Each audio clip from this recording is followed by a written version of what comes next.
There are moments in history where the silence is louder than the facts, chapters where time seems to falter, and reason fails to explain what was left behind.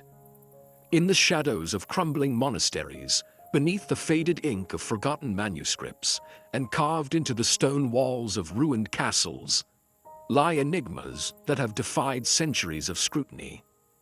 The medieval world was not just a time of knights and kings. It was an era steeped in secrets.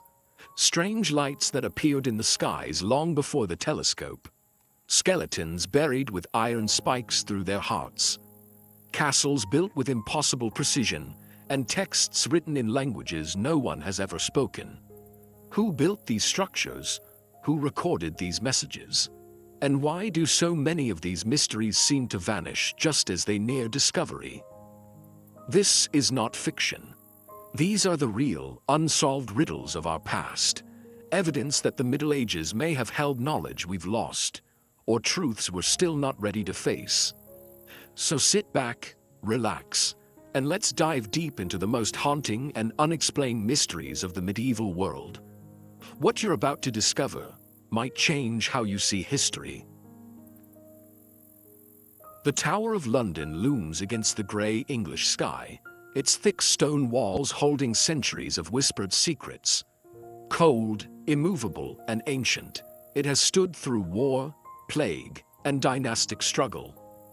But for all its history, none of its tales echo quite like the story of two boys, brothers, who vanished within its walls. It is the summer of 1483. England is still trembling in the aftermath of civil war.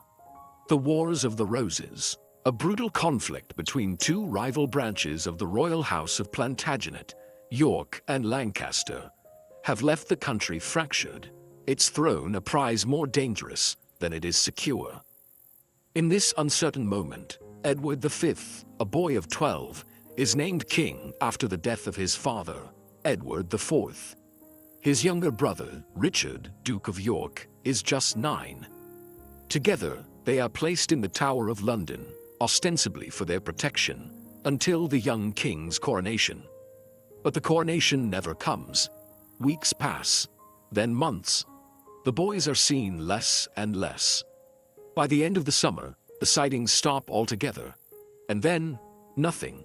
No formal death, no burial. No explanation.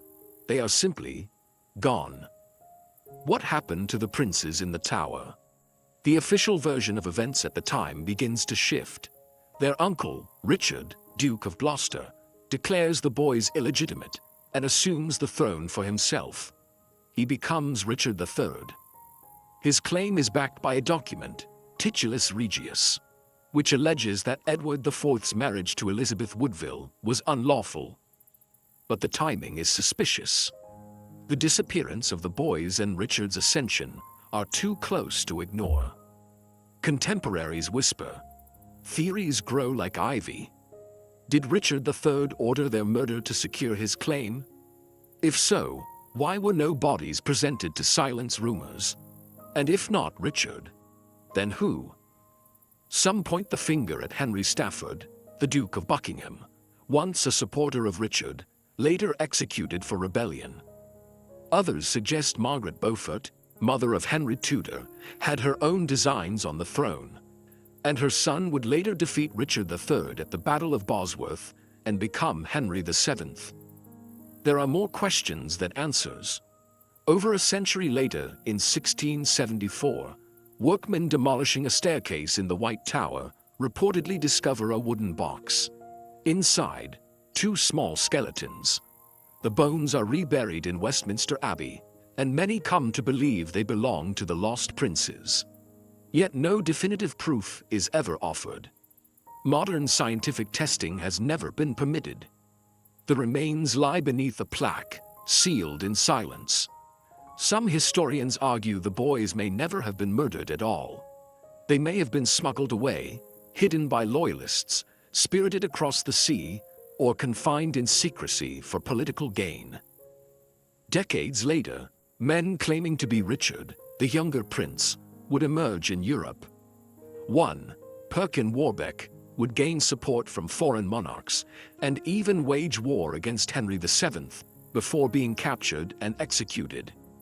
Was he truly the lost prince, or just a pawn in the game of power? And what of the tower itself? It was not yet the cold dungeon we imagine today. In the 15th century, it was a royal residence, a palace as much as a prison. The princes were housed in the Garden Tower, now called the Bloody Tower. Its name, though evocative, was only applied much later. Still, its darkened halls and thick walls offer no clues, no bloodstains, no secret passageways.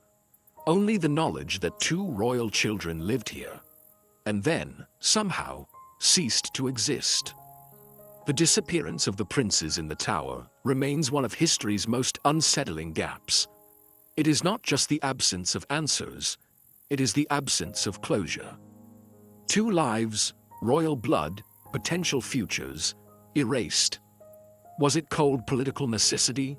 Was it mercy? Or something else entirely?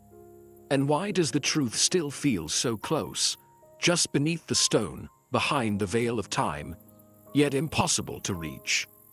Centuries have passed. Kings and queens have come and gone. The tower still stands.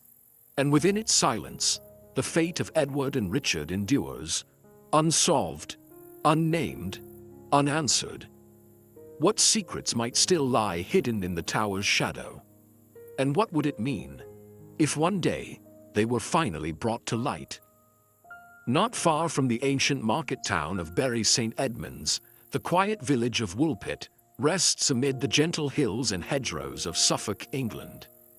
Today, it's a peaceful countryside, a place of wheat fields and winding footpaths where time seems to slow.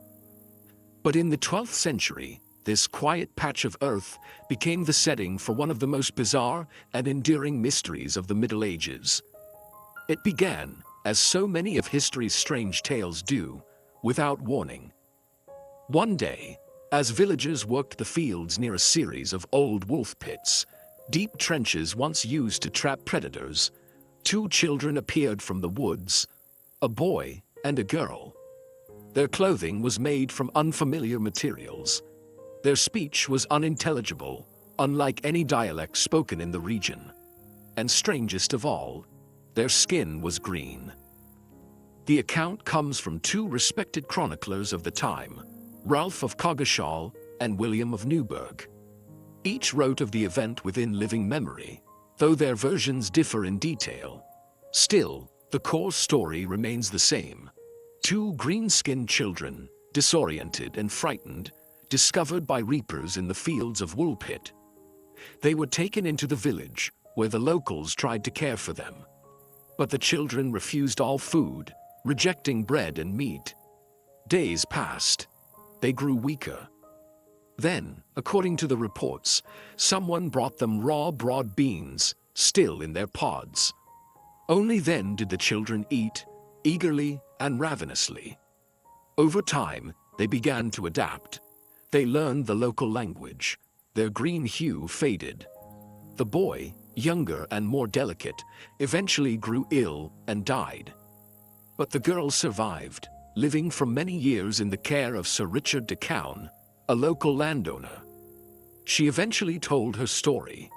She claimed she and her brother came from a place called St. Martin's Land, where everything was green, including the people. The sun never shone in their world, only a twilight dimness. She spoke of a great river and a glowing land beyond it. According to her, they had been tending their family's flocks when they heard a strange sound, like the ringing of bells. Following the noise, they entered a cave. They wandered in darkness for what felt like moments. And when they emerged, they were in Woolpit. How much of this story is allegory? How much, if any, is truth? Historians and folklorists have long debated the green children of Woolpit. Some dismiss the account as medieval allegory, a moral tale cloaked in the strange hues of folklore. Others argue the children were real but misunderstood. The green skin, they say, might have been caused by hypochromic anemia, a condition linked to malnutrition that can give the skin a sallow, greenish tint, especially in children deprived of a balanced diet. But this theory raises its own questions. If they were merely sick or starved, where did they come from? Why did they speak no known language? Why did they describe a land of twilight, where the sun never rose? And what of the cave? Was it a metaphor, or an actual passage between worlds? Another interpretation suggests the children may have been Flemish refugees. During the 12th century, there were Flemish settlements in England, communities that were sometimes isolated and later wiped out by conflict. Perhaps these children were orphaned during political upheaval and wandered into Woolpit confused and traumatized. Their strange language may have been a foreign tongue. Their odd clothes, simply regional dress. But again, why the green skin? And why the story of a world with no sun? Then, there are the more speculative theories. Some suggest the children were from a subterranean world, an ancient civilization living beneath the earth. Others go further, proposing extraterrestrial origins, that they were not of this world at all, but lost beings from somewhere far beyond. The girl's description of twilight and a glowing realm across a river has even been interpreted by some as a garbled memory of a different planet, or of passing between dimensions. Of course, these explanations are speculative, impossible to prove, and easy to dismiss. But the story itself refuses to die. It lingers in academic journals and folklore collections, in children's books and local legends. The village of Woolpit, with its unassuming cottages and medieval church, still bears quiet testimony to a mystery that no one has quite explained. Even today, travelers visit the site of the old wolf pits. They look out across the same green fields, where, so many centuries ago, two children appeared, out of nowhere, without names, without explanation. Who were they? Where did they come from? Were they simply victims of famine and war, or evidence of something we have yet to understand? The girl grew up, married, and vanished into the fabric of English life. Her name, her bloodline, may survive today, woven invisibly into the thousands of lives born long after her strange arrival.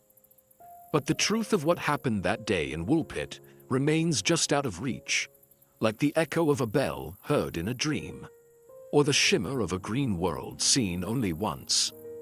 And so, the question remains, what really happened in Woolpit? And what other forgotten truths still lie buried in the folds of our history, waiting, like those children, to step unexpectedly into the light?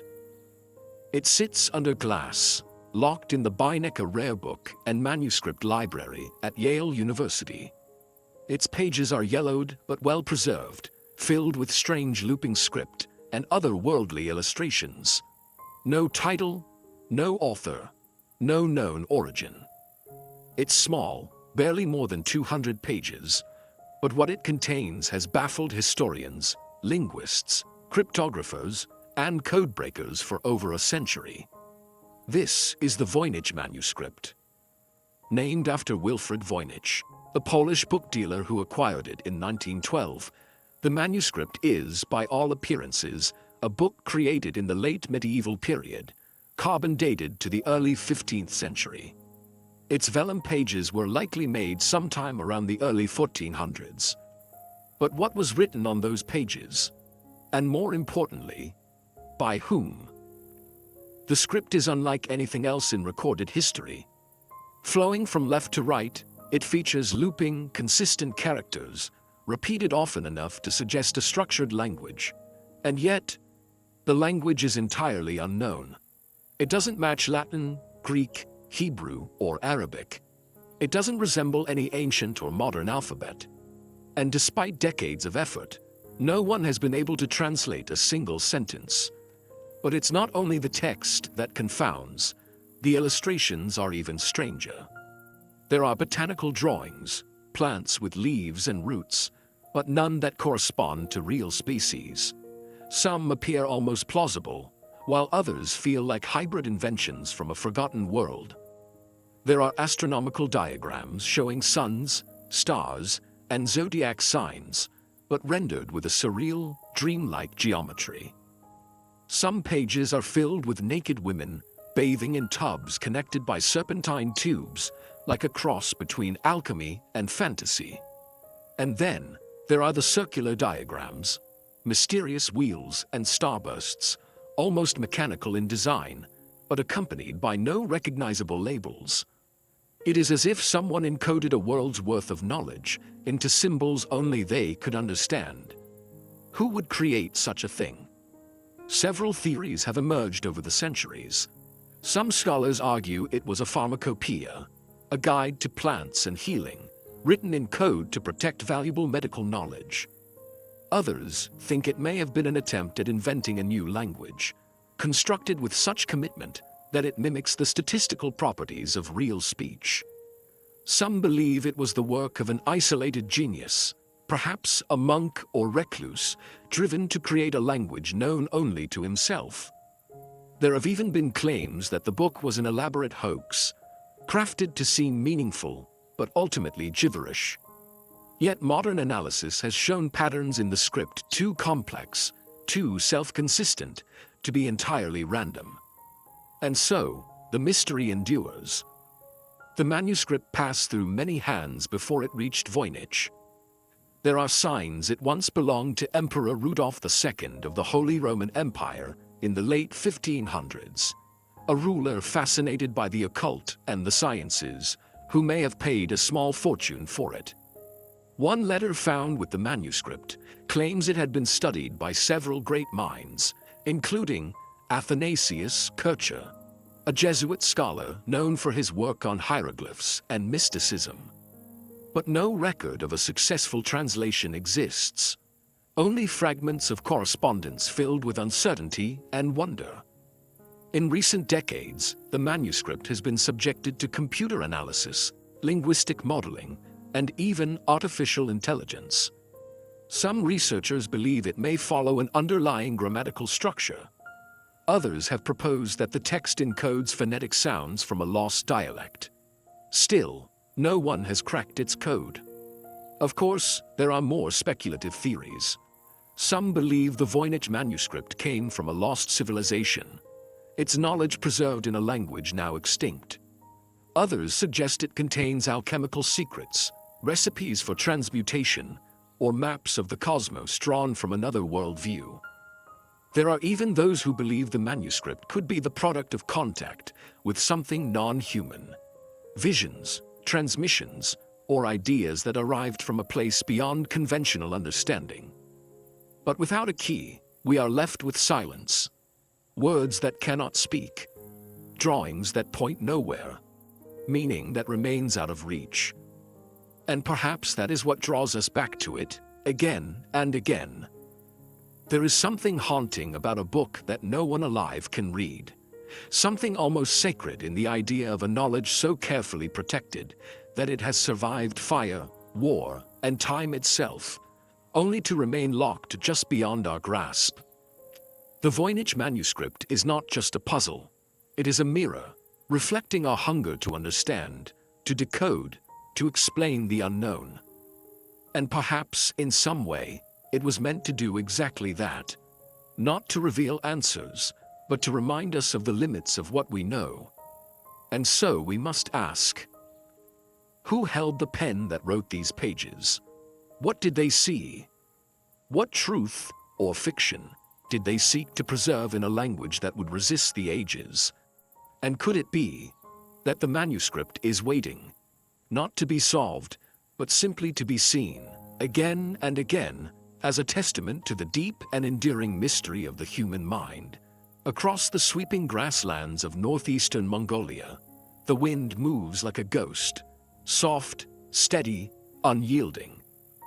The land rolls outward in every direction, unbroken by city or monument.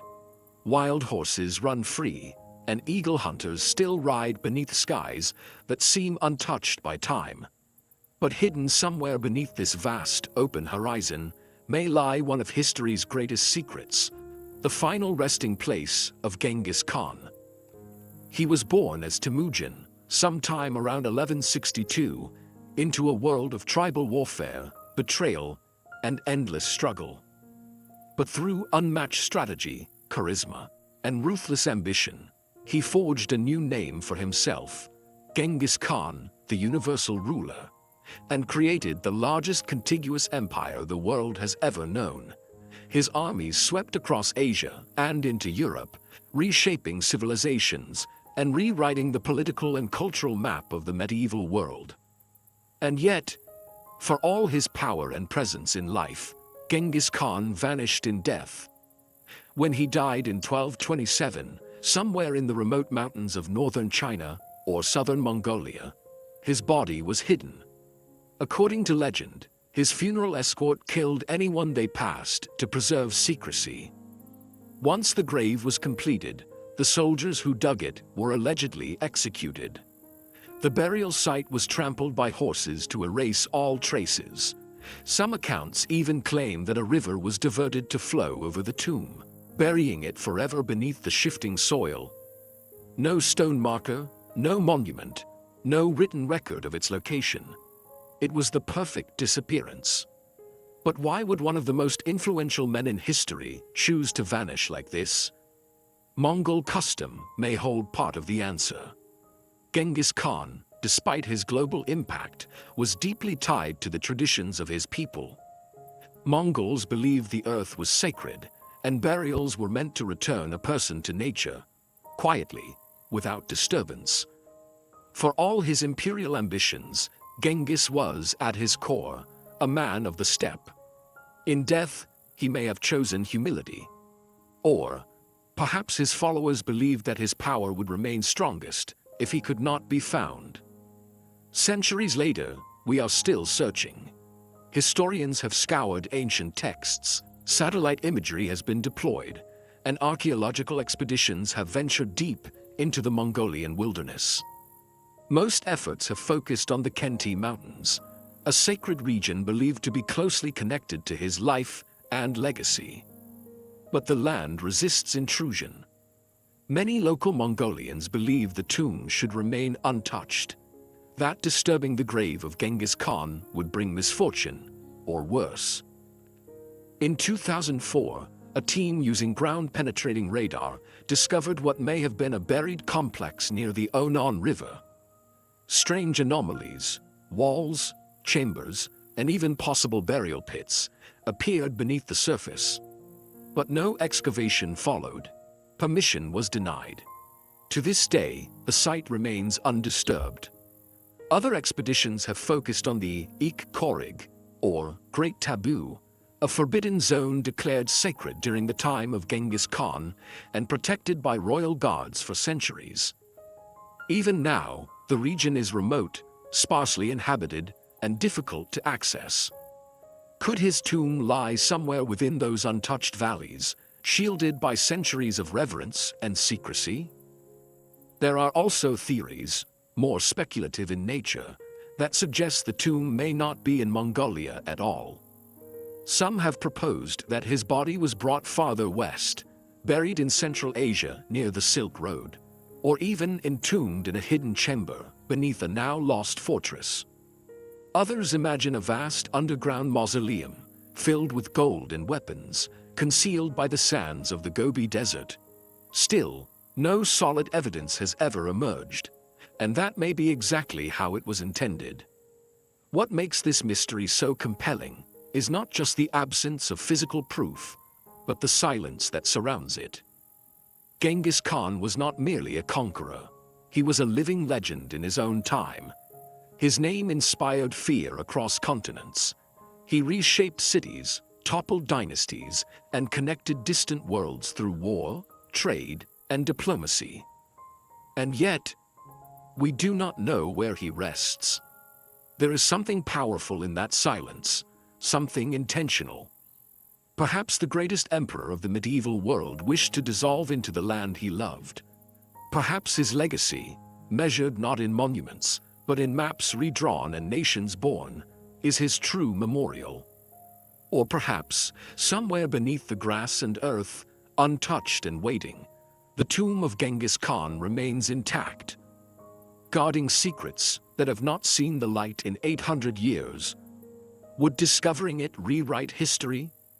Would it bring us closer to the man behind the myth? Or would it take something essential away? For now, the grasslands remain quiet. The horses still run. The winds still carry the breath of ancient stories across the Mongolian plain. And the grave of Genghis Khan remains one of the greatest unsolved riddles of the medieval world. Somewhere out there, it waits.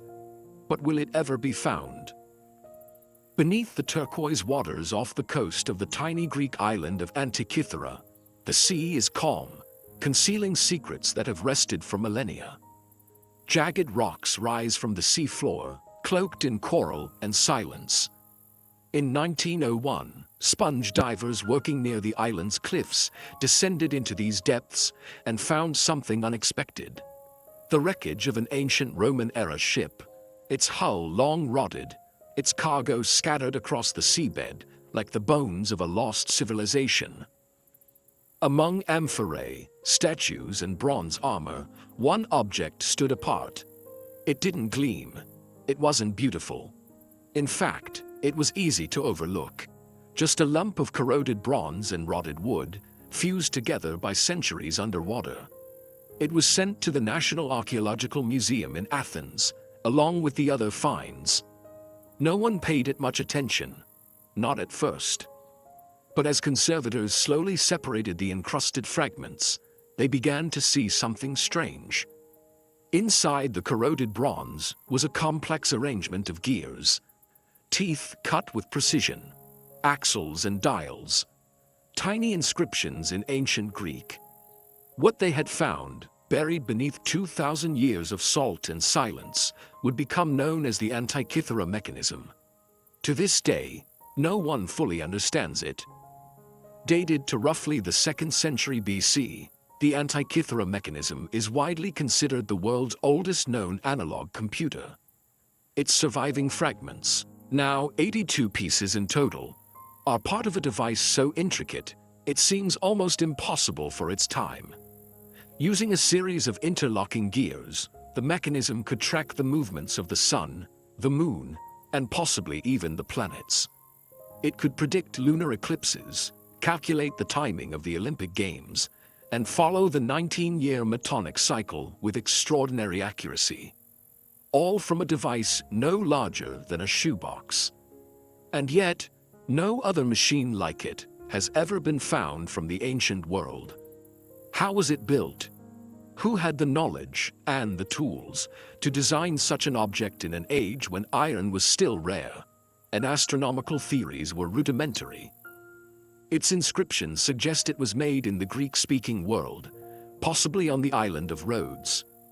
Some believe it may have been linked to the school of Hipparchus, the 2nd century BC astronomer who proposed early models of planetary motion. Others point to Archimedes himself, long believed to have created marvelous mechanical devices lost to time. But none of the writings from antiquity mention anything like the Antikythera mechanism. Could it be that ancient civilizations possessed a level of technological sophistication we have yet to fully recognize? Mainstream historians tread cautiously. They argue that while the mechanism is extraordinary, it may have been a unique object, perhaps created by a single brilliant mind, whose work was never replicated. The knowledge, they say, may have existed only briefly, before being lost in the fires and upheavals of empire. But this explanation raises new questions. If such an advanced machine was possible in the 2nd century BC, why are there no records of it being used, copied, or even discussed? Why was its technology not adopted more widely in the ancient world? And what else might have existed, only to be lost before history could remember it? In recent years, modern imaging technologies, X-rays, 3D modeling, and surface scanning have revealed more of the mechanism's internal structure. Researchers have reconstructed what they believe to be its full layout. Over 30 bronze gears, precision cut, some rotating in epicycles to mimic the irregular motion of celestial bodies. The inscriptions, barely legible, reference phases of the moon and astronomical events. One panel may even serve as an eclipse predictor, complete with a rotating dial that identifies the kind of eclipse, solar or lunar, total or partial. It is, in essence, a cosmological machine, a map of the heavens in metal and motion. And yet, despite all this progress, so much remains unclear. Was the Antikythera mechanism a one-of-a-kind creation? Was it part of a broader tradition of lost engineering? Were there others like it, destroyed in the wreck or simply undiscovered?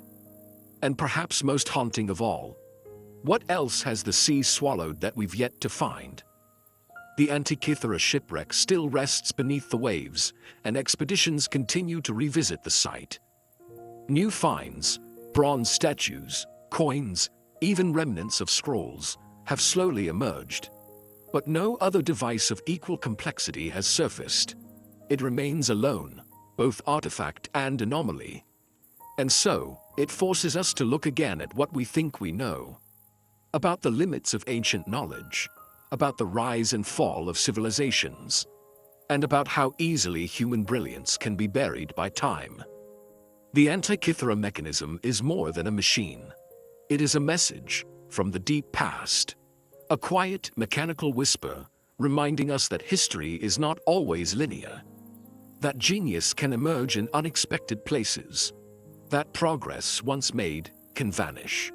So we ask, what else lies hidden beneath the sea, in forgotten tombs, or behind museum doors, mistaken for something ordinary? And how many more wonders like this one have slipped through the cracks of time, waiting, patiently, to be rediscovered? The air is heavy with incense. Candles flicker along stone walls. Somewhere in the stillness, a chalice rests, simple, ancient, possibly forgotten. It may be hidden in a remote monastery, locked away in a cathedral's vault, or buried beneath layers of history in a landscape we no longer recognize. Or perhaps it never existed at all. And yet, the idea of the Holy Grail endures. It is more than an object. It is a question, a symbol, a mirror of longing. For over 8 centuries, poets, kings, crusaders, and scholars have pursued it, not always for what it is, but for what it represents, the promise of divine mystery made tangible. But what is the Holy Grail? The earliest stories tell of a vessel used by Jesus at the Last Supper. A cup, perhaps wooden, perhaps stone or silver. Later legends claim it was used again at the foot of the cross, used by Joseph of Arimathea to catch Christ's blood as it fell. From there, the Grail becomes something else entirely. A relic hidden away, guarded by secret orders, protected by knights sworn to silence. Its name first appears in medieval literature. The 12th century poet Chrétien de Troyes introduced it in his unfinished epic Perceval, describing a mysterious object carried in procession through a lord's castle. He called it a grail, a term as ambiguous as the stories that followed. Later, authors expanded the tale. In the hands of Wolfram von Eschenbach, the Grail was no longer a cup, but a stone with miraculous powers. In the Vulgate Cycle and Le Morte d'Arthur, it became the object of King Arthur's greatest quest, a divine prize only the purest knight could find. Over time, the Grail's image solidified, a chalice, glowing, eternal, said to bring healing, wisdom, or immortality to the one who finds it. But if such a cup ever existed, where is it now? Some believe it was taken to Glastonbury in England, hidden by Joseph of Arimathea, who, according to legend, founded the first Christian church there. Others trace its path through southern France, connecting it to the Cathars, a heretical Christian sect wiped out in the 13th century, and to the mountain fortress of Montségur, where some say Grail's secrets were lost in fire. Still others point to the Knights Templar, Formed in the early 12th century, the Templars were warrior monks who guarded pilgrims and acquired vast wealth and influence. Rumors swirled that they protected powerful relics, perhaps even the Grail itself. When the order was disbanded and its members arrested in the early 1300s, many believed their treasures vanished with them. Could the Holy Grail have been among them? A few artifacts have laid claim to the title. One is the Chalice of Valencia, held in a Spanish cathedral and venerated for centuries. Made of agate with gold additions, it dates to the 1st centuries AD. Some researchers believe it fits the period and description of a vessel used in the ancient Near East. Another is the Sacro Catino, or Sacred Basin, a green glass dish kept in Genoa, long believed to be the Grail until chemical testing revealed it was likely Islamic glass from the Middle Ages. Each object carries both reverence and doubt. None have offered definitive proof, but perhaps the Grail was never meant to be found.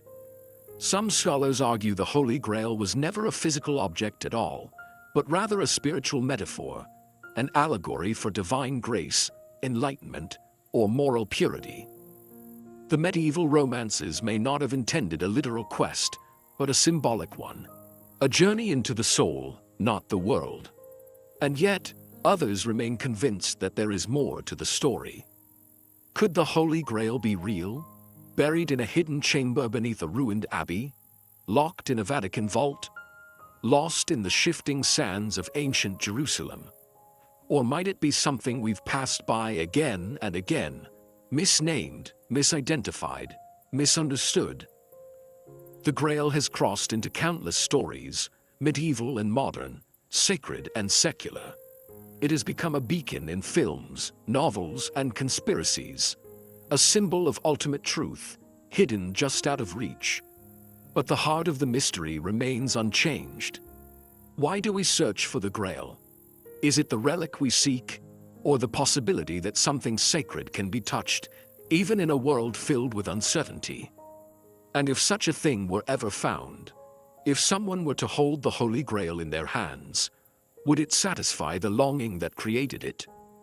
Or would the true Grail remain somewhere else, in the stories, in the silence, in the hope that there is still something holy waiting to be discovered? So we are left with a question. Not, where is the Holy Grail, but what is it? And in that question, perhaps the real mystery begins. In the heart of Paris, just a few quiet blocks from the banks of the Seine, there once stood a fortress known as the Temple. Its towers, now long gone, once housed knights draped in white cloaks, marked with red crosses. They were warrior monks, guardians of pilgrims, and stewards of secrets. And it was here, in the year 1307, that the downfall of the Knights Templar began. Before dawn on October 13th, soldiers acting under the orders of King Philip IV stormed Templar strongholds across France. Thousands were arrested. Their leaders were tortured. Their Grand Master, Jacques de Molay, was burned at the stake. And with that, one of the most powerful organizations of the medieval world was brought to a sudden and brutal end. But one question remains. What happened to their treasure? For nearly 2 centuries, the Templars had amassed vast wealth, donations from nobles, revenues from landholdings, spoils from crusades, and tithes from across Christendom. They established one of the earliest international banking systems. They held castles, gold, documents, and possibly even relics said to hold spiritual power. And yet, when the king's men arrived to seize it, the treasure was gone. No gold, no scrolls, no reliquaries, nothing. Was it moved before the arrests, hidden in secret tunnels? Was it ever material in the first place, or something more elusive, more symbolic? The mystery begins with the scale of Templar influence. Founded in the early 12th century, the Order of the Knights Templar was established to protect pilgrims traveling to the Holy Land. But they soon grew into something much greater, an independent, multinational force, answering only to the Pope. They controlled ports, trade routes, and strongholds from Jerusalem to London.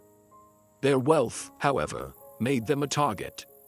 King Philip of France, heavily in debt to the Templars, feared their power. When he moved against them, it was swift and coordinated. But his plan hinged on one assumption: that the treasure would be within reach. And yet, even after weeks of interrogations, torture, and inquisitions, no detailed record of the treasure's fate ever emerged. Some point to the port of La Rochelle, where Templar ships were last seen days before the arrests. Could they have fled by sea, carrying the treasure westward, to Portugal, to Scotland, or even across the Atlantic?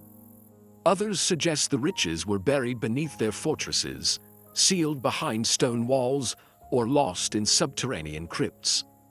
In recent centuries, excavations of old Templar sites have uncovered hidden chambers, but no treasure, only silence. The Church of Sainte-Marie-Madeleine in Rennes-le-Château, a small village in southern France, has long been linked to rumors of Templar gold. Local legends speak of strange wealth, secret codes in the church's decoration, and underground vaults. But investigations have offered more speculation than certainty. And then, there is the chapel at Rosslyn in Scotland, built in the 15th century by the Sinclair family, long rumored to have Templar connections. The chapel's stonework is filled with strange carvings, green men, stars, and unidentifiable plants. Some believe the Templar treasure, or at least part of it, was hidden beneath Rosslyn's foundations, safeguarded by a lineage of quiet protectors. Still, no proof has surfaced. The idea of the Templar treasure has been transformed over time, expanded from gold and relics to something more mythic. Some claim it included the Holy Grail.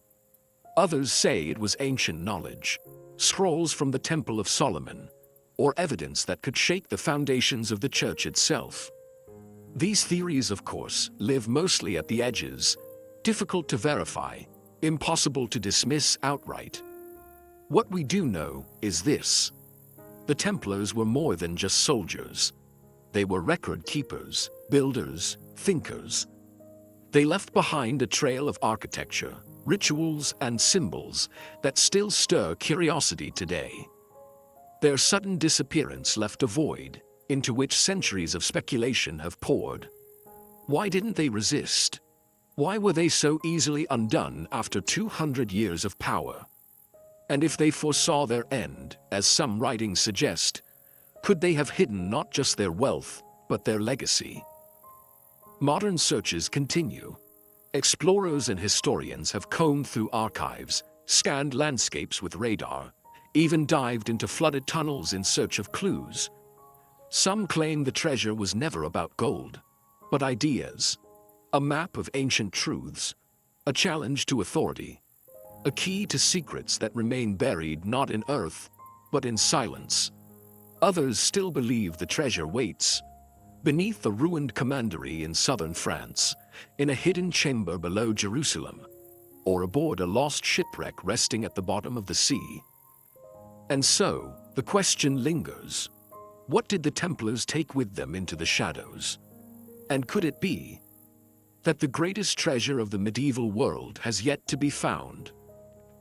The summer of 1518 settled hot and heavy over the city of Strasbourg, in what was then part of the Holy Roman Empire. The cobblestone streets buzzed with the sounds of life, market chatter, church bells, and the murmurs of a population worn thin by famine, disease, and political unrest. And then, something strange began. It started with one woman. She stepped into a narrow street and began to dance. Not to music, not in joy. Her movements were frantic, compulsive, her eyes wide, her face blank. She danced for hours, then for days. By the end of the week, more had joined her. Dozens, then hundreds, men, women, even children. They danced in alleyways, in open squares, in front of churches and markets. Their bodies twitched and convulsed with a rhythm no one could hear. Some collapsed from exhaustion, others broke bones. A few, it is said, danced themselves to death. It became known as the Dancing Plague of 1518. And to this day, no one knows exactly why it happened. Historical records confirm the event. Physicians of the time wrote of it with bafflement. City council records documented the deaths. Church leaders issued prayers. Doctors prescribed movement, believing the dancers were overheated and needed to dance the fever out. In a surreal response, authorities even hired musicians to accompany the afflicted, hoping structure might soothe what they thought was an imbalance of the humors. But the dancing didn't stop. It lasted for weeks. As the heat pressed on and bodies gave out, the city of Strasbourg became a stage for something no one could name. Part affliction, part performance, entirely unexplainable. Modern scholars have offered several theories. One of the most cited is ergot poisoning, a form of fungal contamination in rye bread that can cause hallucinations, convulsions, and delirium. The fungus, known as Claviceps purpurea, produces a chemical similar to LSD. Could the entire population have been affected by a mass foodborne toxin? It seems possible, except that ergot poisoning typically causes stiffness, not extended physical movement. It also does not explain why the victims danced in organized groups, or why the episode repeated in lesser forms in other towns across medieval Europe. Another explanation points to mass psychogenic illness, a kind of shared psychological response to trauma, stress, or fear. The early 1500s were marked by widespread famine, outbreaks of disease, and religious anxiety. Strasbourg was no exception. The people were stretched thin, desperate, uncertain, and vulnerable. Could the dancing have been a subconscious release, a collective break from the unbearable weight of the world? Some historians believe so. They argue the dancers were victims not of a virus or poison, but of the human mind under pressure, channeling grief and fear into uncontrollable physical expression. But if so, why dancing? Why movement so violent that it led to injury or death? Theories grow more speculative from there. Some see a connection to religious ritual. Medieval Europe was thick with beliefs in saints and miracles. One saint in particular, Saint Vitus, was associated with dancing fits and strange convulsions. Could the dancers have believed themselves possessed? Were they enacting a misunderstood form of devotion? Or were they perhaps trying to avoid divine punishment? There are even those who suggest the phenomenon was triggered, not by trauma or belief, but by something older, something deeper. A memory of ancient rites, long suppressed by church doctrine, emerging like an echo from the human subconscious. Were these uncontrolled dances the resurfacing of a forgotten ritual? A cry from the collective past? And yet, there is no conclusive evidence for any of it. All that remains are the records, the voices of bewildered city officials, the pleas of physicians, the fading echoes of feet pounding stone in rhythms no one could control.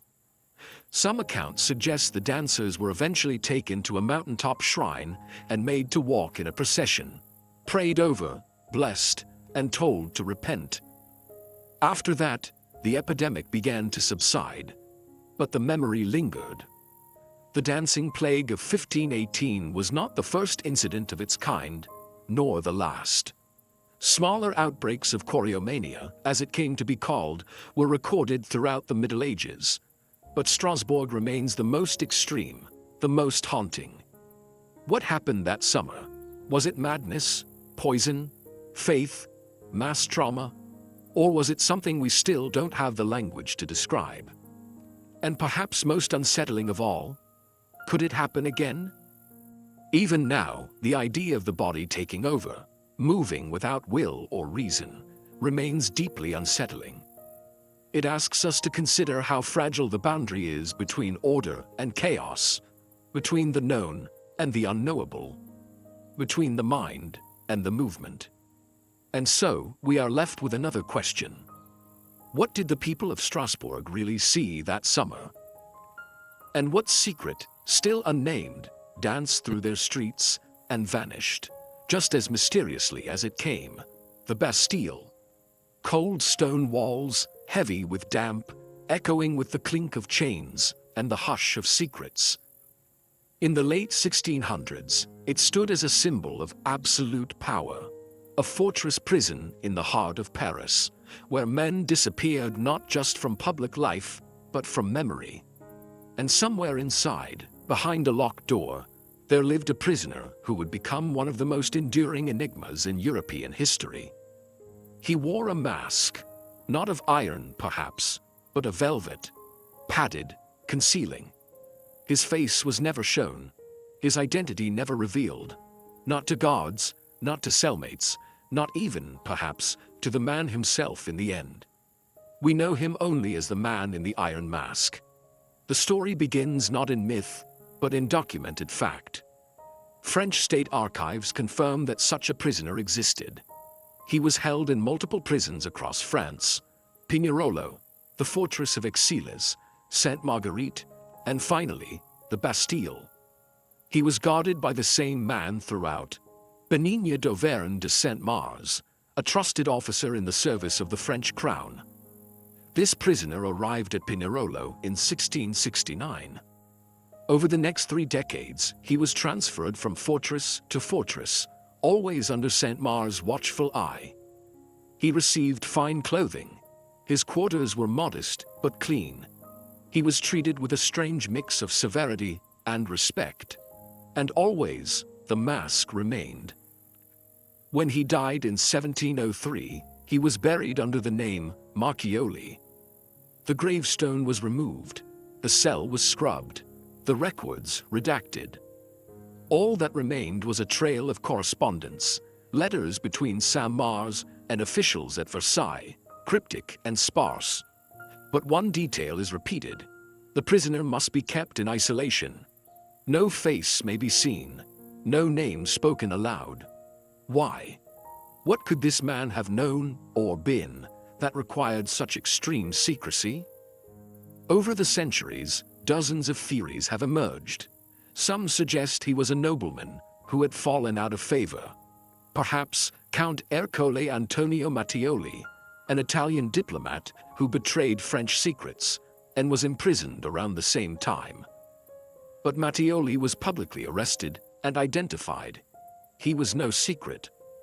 Others believe the man was a valet, punished for overhearing something he was never meant to know.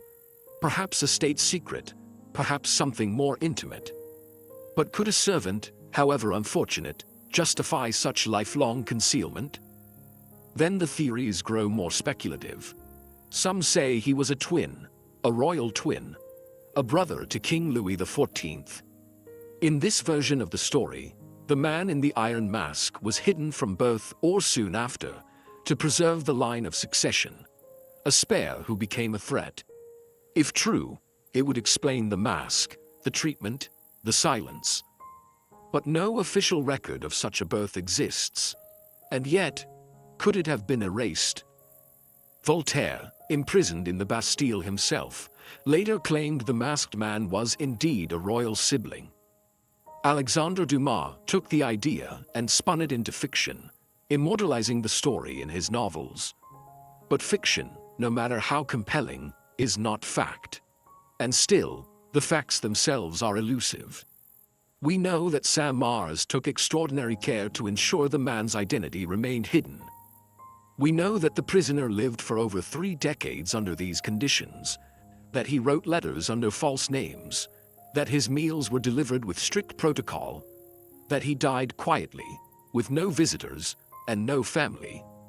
Even now, more than 300 years later, the French archives contain only fragments, names redacted, orders coded, a shadow cast over history.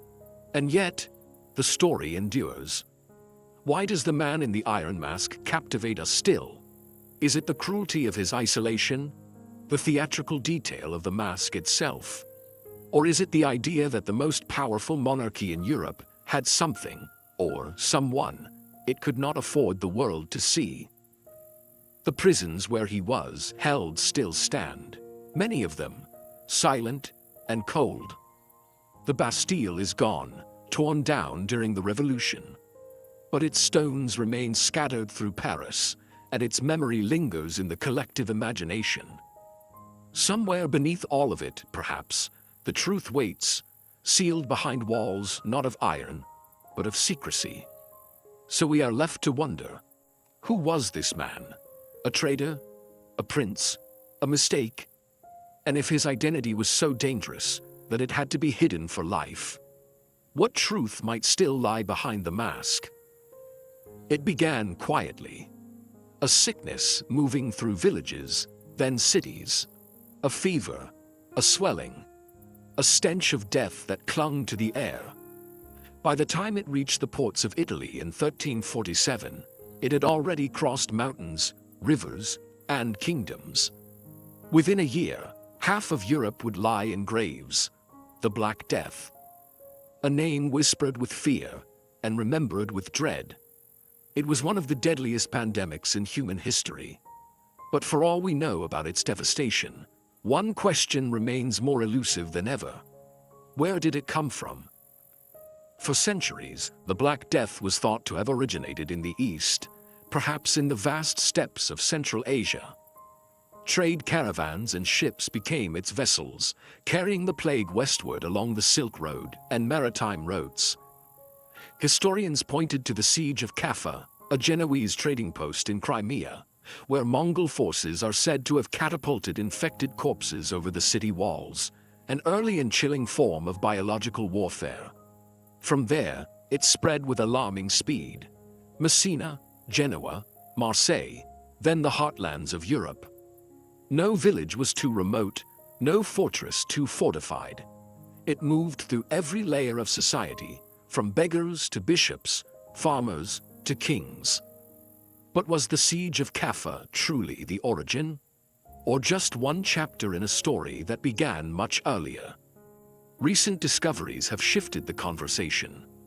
In 2022, researchers analyzing ancient DNA from cemeteries in modern-day Kyrgyzstan found traces of Yersinia pestis, the bacterium responsible for the plague. The remains were dated to the 1330s, a decade before the pandemic reached Europe. This has led some scientists to propose a new point of origin: the Tian Shan Mountains, near the ancient trading routes of the East. But even this answer opens more questions. Why then? Why there? What caused a relatively localized disease to erupt into a global catastrophe? Some suggest it was climate. During the early 1300s, the world experienced what is now called the Little Ice Age. Cooler temperatures disrupted ecosystems, affecting rodents and the fleas that fed on them. Plague reservoirs may have shifted, pushing the bacteria into new regions and new hosts. But was this environmental change enough on its own? Others point to the explosion of trade under the Mongol Empire. The so-called Pax Mongolica connected east and west with unprecedented speed and efficiency. Silk, spices, and silver moved through these routes, and perhaps so did disease. In this view, the very forces that linked the world also doomed it. But there are still anomalies. In some places, the plague seemed to strike before trade routes could reasonably explain its arrival. In others, it spread far too quickly for the mechanisms of the time. The transmission of Yersinia pestis, typically spread by fleas on rats, struggles to account for the scale and speed of the devastation. Could there have been multiple forms of plague? Some historians believe so. Pneumonic plague, which spreads through droplets in the air, may have been more virulent than its bubonic cousin. Some even speculate a now extinct strain could have existed, one that left few traces behind. There are more fringe theories too. Some have wondered if the Black Death was not entirely natural. Was it released, accidentally or otherwise, by forces we don't fully understand? Ancient weaponization? A result of early medical experimentation? These ideas remain unproven, but they reflect something deeper. the sense that the Black Death doesn't quite behave the way we expect it to. Then there is the human response. The plague triggered terror, mass hysteria, and violent scapegoating. Entire communities were blamed: Jews, foreigners, outsiders. Flagellants marched from town to town, whipping themselves in hopes of appeasing divine wrath. Physicians with their beaked masks and herbal sachets offered little more than ritual. In a world without microscopes, without germ theory, the plague remained a wrathful mystery, a punishment, a curse. But even with all our modern tools, the mystery hasn't fully lifted. We can now sequence the DNA of the bacterium that likely caused the plague. We can map its movements, trace its genetics, and build models of its spread. And yet, the origin remains strangely fluid, an answer that shifts each time we come closer. How did a microscopic organism cause the collapse of societies, the rise of superstition, and the reshaping of Europe's population for generations to come? How could something so small, so silent, leave such a massive footprint? And if the conditions that birthed the Black Death once aligned, climate, trade, movement, mutation, could they align again? The burial pits of the plague are now covered with earth and memory. Mass graves lie beneath cities that have risen anew. But in the soil, in the bones, in the blood, the story continues. So we are left to ask, where, truly, did the Black Death begin? And what secrets of its origin still sleep, waiting to be uncovered by time, science, or fate, in a quiet, climate-controlled room in Stockholm's National Library? A single book rests behind glass. It is taller than most children, nearly 3 feet high, weighing over 160 pounds. Its pages, vellum made from the skins of more than 160 animals, are yellowed with age but intact, their ink still dark, their letters as sharp and deliberate as the day they were written. This is the Codex Gigas, the giant book.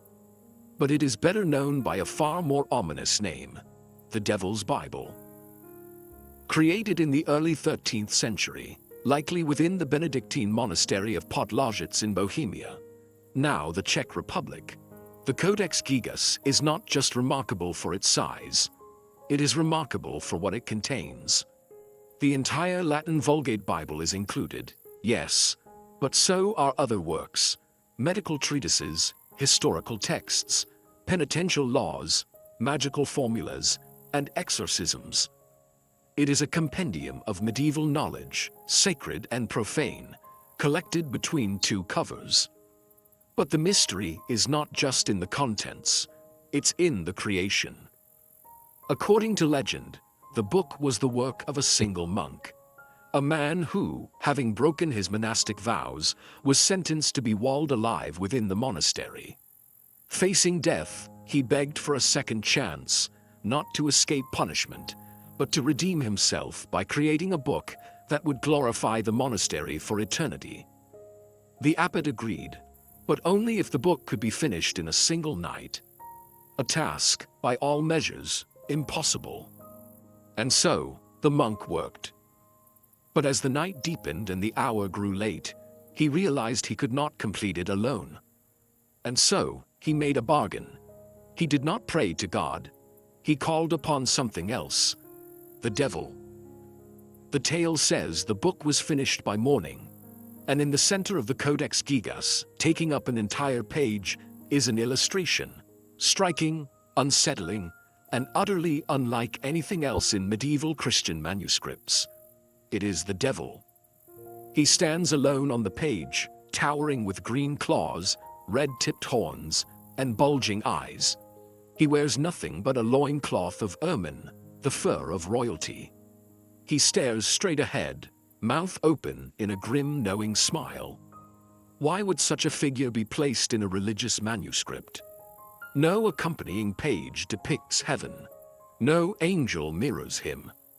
The devil is framed by silence, alone in his page, unopposed, unchallenged. Is it merely symbolic, a warning of sin and damnation, or something more literal? Scholars have examined the Codex Gigas for centuries.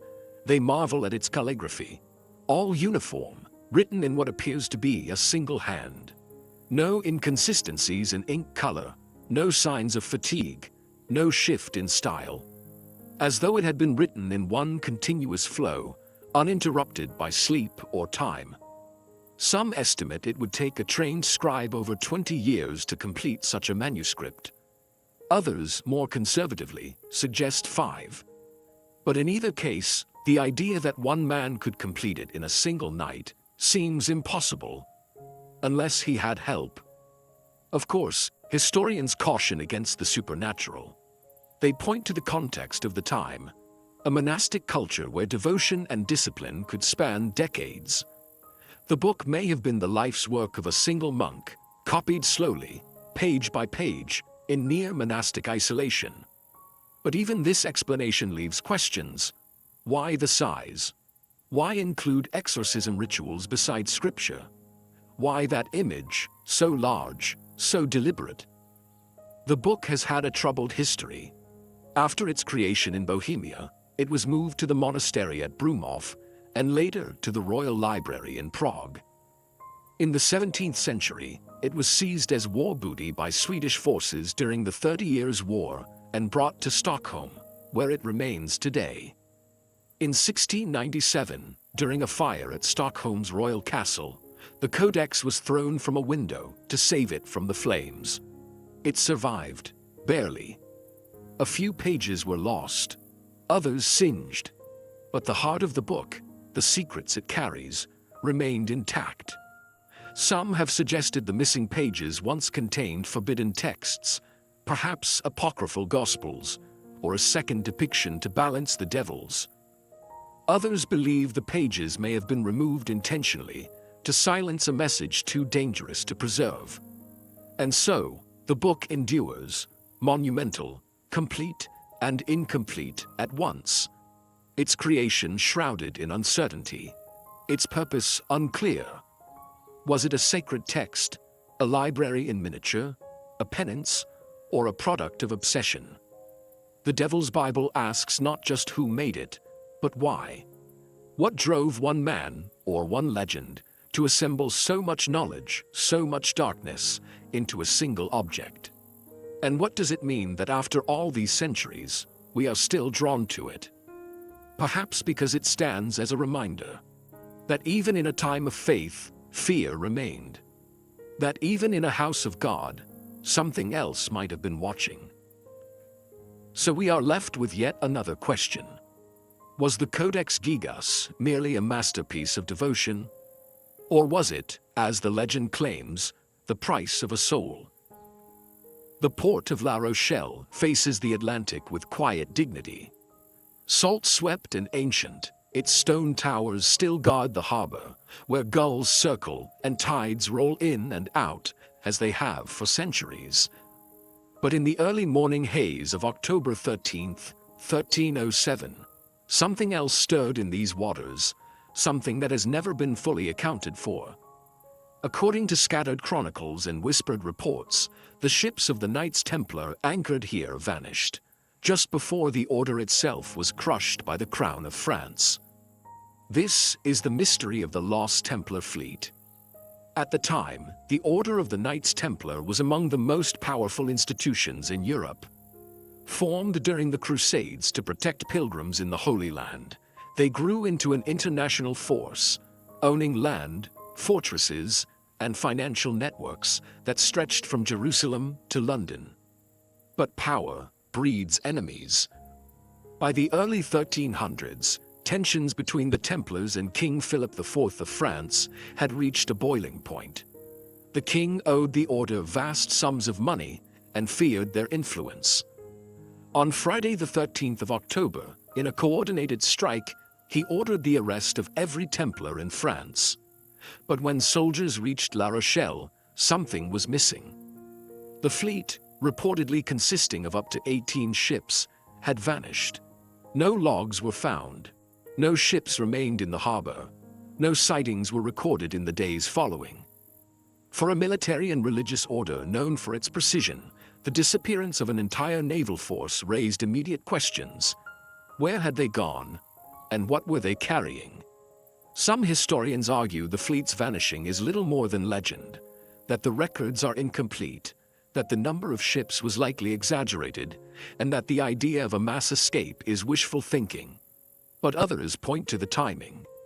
Could it be that the Templars, aware of the king's intentions, had prepared their escape in advance? The order was known for its secrecy. Its members communicated in coded letters, guarded their financial records, and had outposts in almost every major European port. If any group had the infrastructure to vanish deliberately, it was them. So where might they have gone? One theory places them in Portugal. There, King Dinis I resisted papal pressure to persecute the Templars. In fact, he allowed them to regroup under a new name, the Order of Christ. Many believe this was a calculated move to preserve the Templar network, and possibly their treasure. Another theory suggests the fleet sailed north to Scotland. At the time, Scotland was in conflict with both the English crown and the church. It would have offered refuge to those fleeing both political and religious persecution. Some even speculate that the Templars fought alongside Robert the Bruce at the Battle of Bannockburn in 1314, though evidence remains circumstantial. Then there are those who claim the fleet crossed the Atlantic. Decades before Columbus, maps and myths spoke of land beyond the Western Ocean. Could the Templars have reached the shores of North America? Some theorists point to carvings in Nova Scotia, stone crosses in New England, and the mysterious layout of the supposed Templar-linked Rosslyn Chapel in Scotland as clues in a trail leading westward. It is a romantic idea, Templars as explorers of a new world, but it remains highly speculative. Still, the question persists: what did the fleet carry? If the Templars were indeed forewarned, did they escape with gold, with relics, with scrolls or artifacts from the Holy Land? Could the fleet have been tasked with hiding something, not just from the king, but from history? Some believe the fleet's disappearance is tied to other Templar mysteries: the lost treasure, the Holy Grail, the Ark of the Covenant. These claims, while captivating, often blur the line between history and legend. Yet the power of the story lies in its possibility, in what we don't know. What we do know is this: after the arrests in 1307, the official records fall silent. The ships are never accounted for. The ports list no arrivals. The order dissolves under persecution, but something about its end feels incomplete. La Rochelle, once a bustling hub of Templar commerce, becomes a quiet city once again. The towers still stand, watching the sea. And somewhere beyond the horizon, the fate of the Templar fleet is still unknown. Was it lost to storms? Did it scatter and dissolve into anonymity? Or did it succeed in its mission? To preserve something too important or too dangerous to be left behind? So we are left, once again, with questions.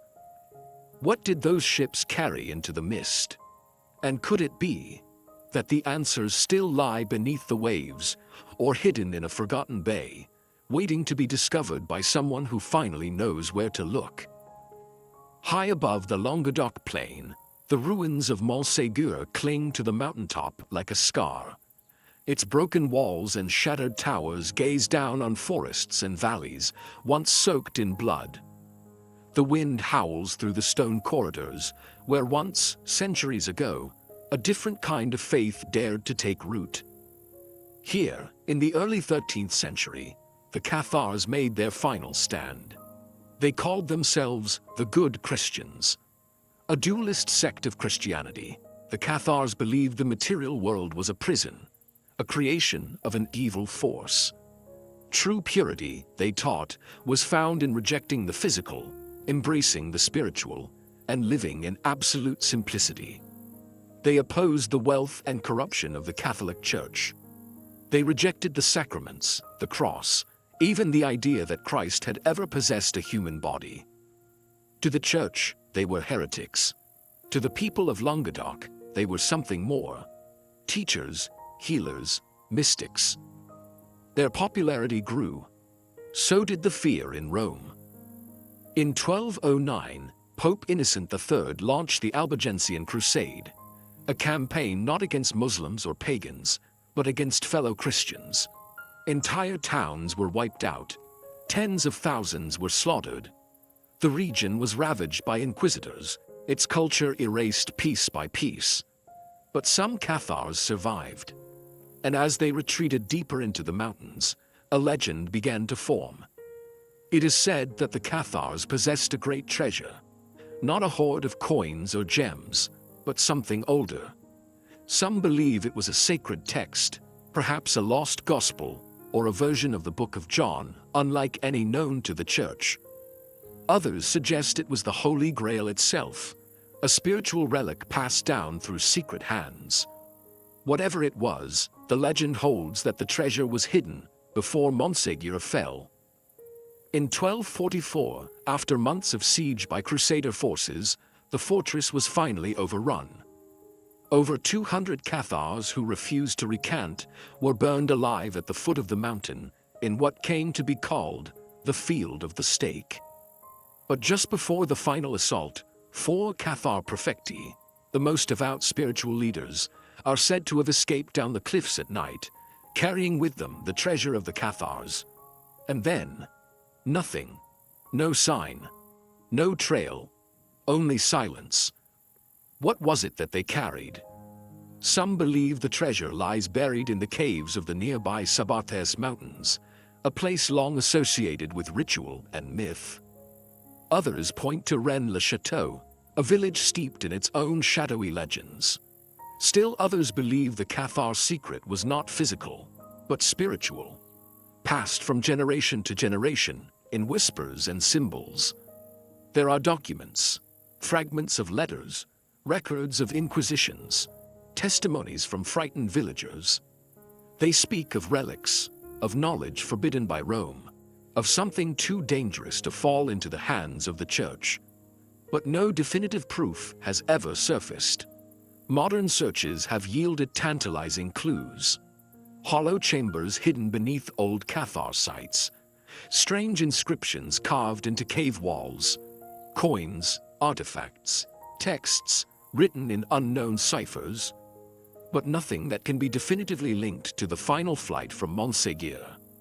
Skeptics argue that the treasure is a fabrication, a romantic myth born out of tragedy, that the Cathars, poor and persecuted, had nothing to hide. But the consistency of the legend, told across centuries and regions, is hard to dismiss. Could a secret have survived all this time? And if so, what truth does it conceal? The mystery of the Cathar treasure is not just about gold or relics. It is about a lost worldview, a faith that dared to reject power and hierarchy, a people who chose death rather than compromise their beliefs. It is about what vanishes when an idea is destroyed, and what might survive beneath the ashes. Montségur still stands, its stones warm in the sunlight, its silence undisturbed.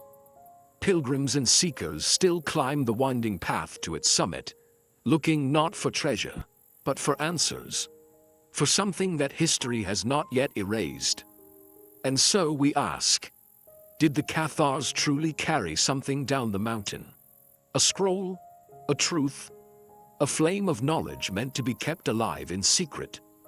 Or was the treasure never an object at all, but the mystery itself, still waiting to be uncovered?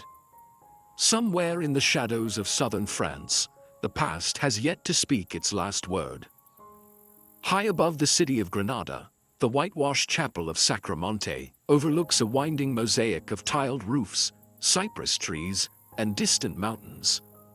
The air here carries the scent of wild thyme and old stone. From this hilltop, the past seems close, almost reachable. And it was here, in the late 16th century, that something extraordinary was discovered. Inside a small cave beneath the chapel, workers found a set of sealed lead tubes.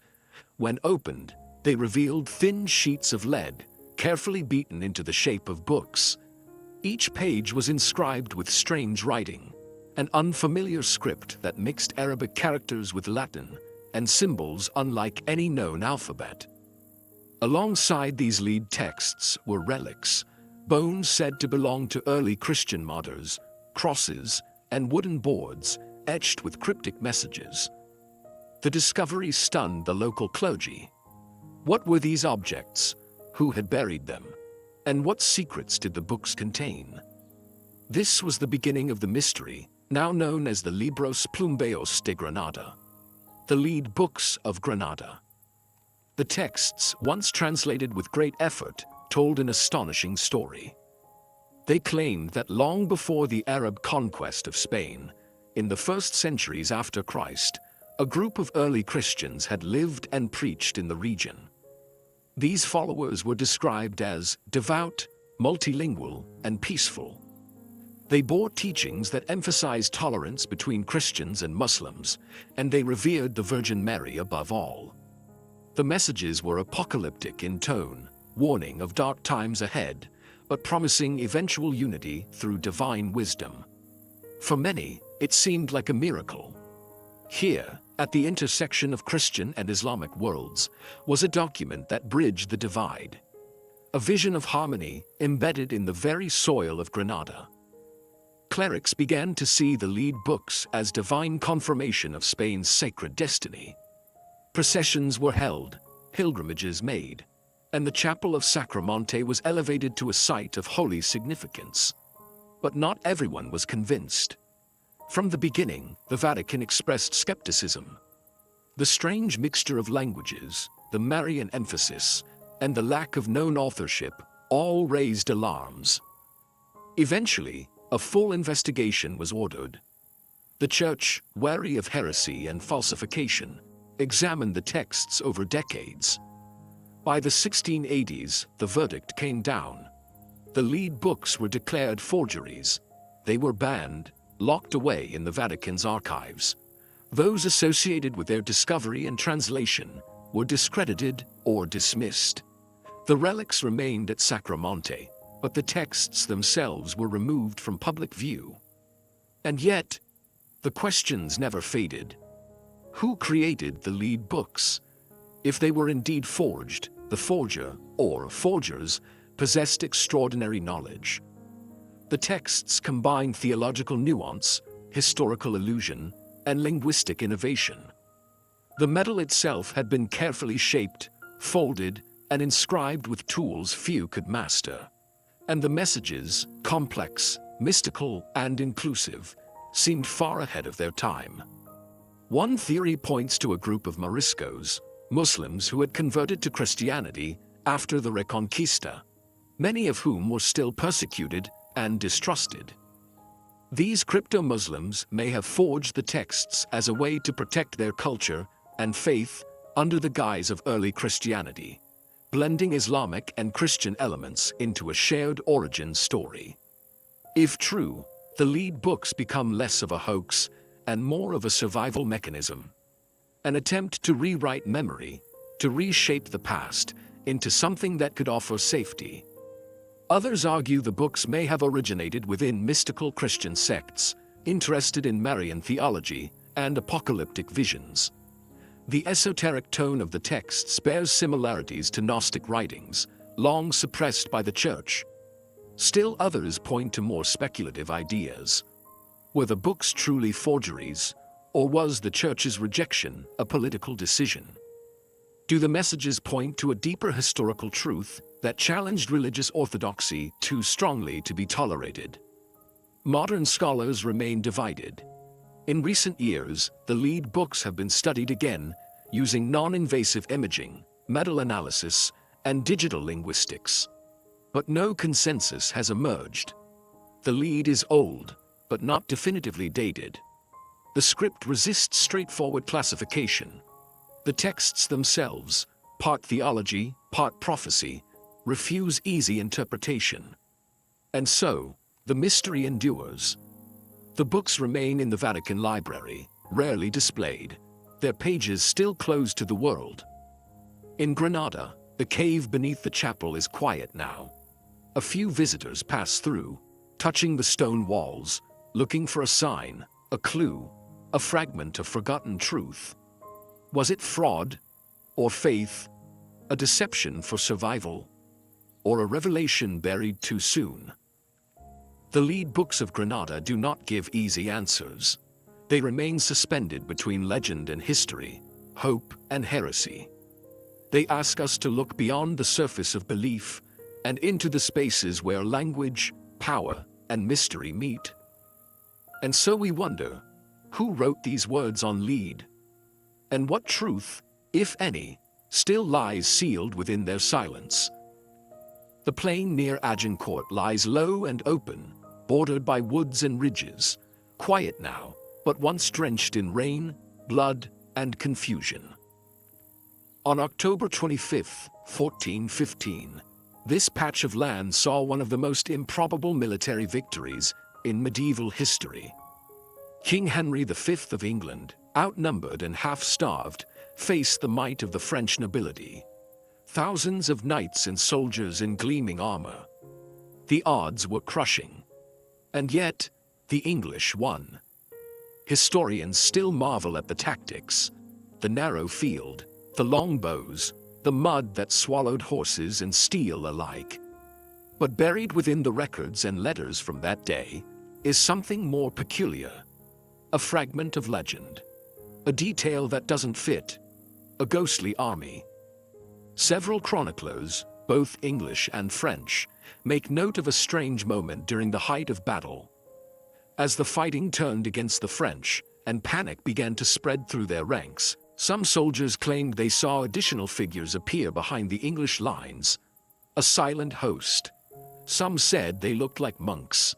Others, like armored warriors cloaked in shadow. They did not speak. They did not move to attack.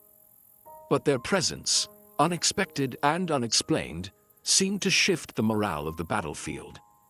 Were they reinforcements? No one could say. Their banners were unknown, their colors unfamiliar. And when the battle was over, they were nowhere to be found. Could it have been a hallucination? A trick of light and fear? Perhaps. The battle was fought in cold and rain. Tensions were high. The French believed they had already won. And when defeat came, it came so suddenly that chaos must have filled the senses.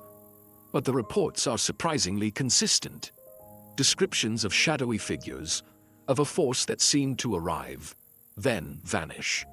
Some English accounts frame it as divine intervention. That St. George himself had appeared to rally the English against the French.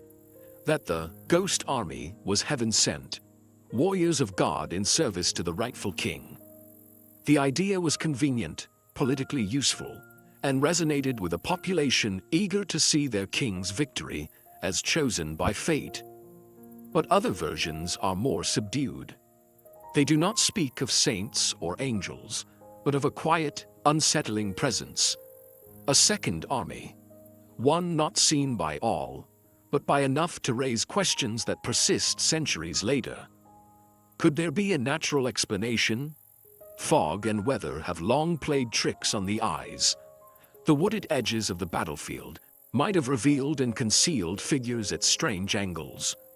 Reinforcements from nearby villages may have appeared and departed without formal record, acting on local loyalties. Or perhaps the story grew in the retelling, warping like smoke, shaped by memory and need. And yet, Agincourt is not the only place where such stories emerge. Throughout medieval history, tales of ghostly armies are surprisingly common. Entire hosts seen marching across hillsides, cavalry heard galloping through forests with no riders in sight, phantom soldiers appearing before battles only to vanish at dawn. In Celtic tradition, they are called the Sluag, spirits of the restless dead, drawn to conflict. In Anglo-Saxon lore, they are Hear-Things, spectral war bands who pass judgment on the living. Could the story of Agincourt's ghost army be part of this wider tapestry? Or did something more unusual happen on that muddy field? Some more speculative theories suggest time slips, moments when the fabric between past and present thins. That those shadowy figures might not have been ghosts, but echoes of battles past, or battles yet to come. Others wonder if the story was planted, a kind of medieval psychological warfare, designed to confuse, to elevate the victory beyond the realm of mere tactics. And yet, for all the theories, no one truly knows. The battlefield itself has yielded countless artifacts, arrows, armor fragments, even bones. But no evidence of a second army. No discarded banners, no insignias, nothing physical to confirm the presence of the silent host. And perhaps that is the point.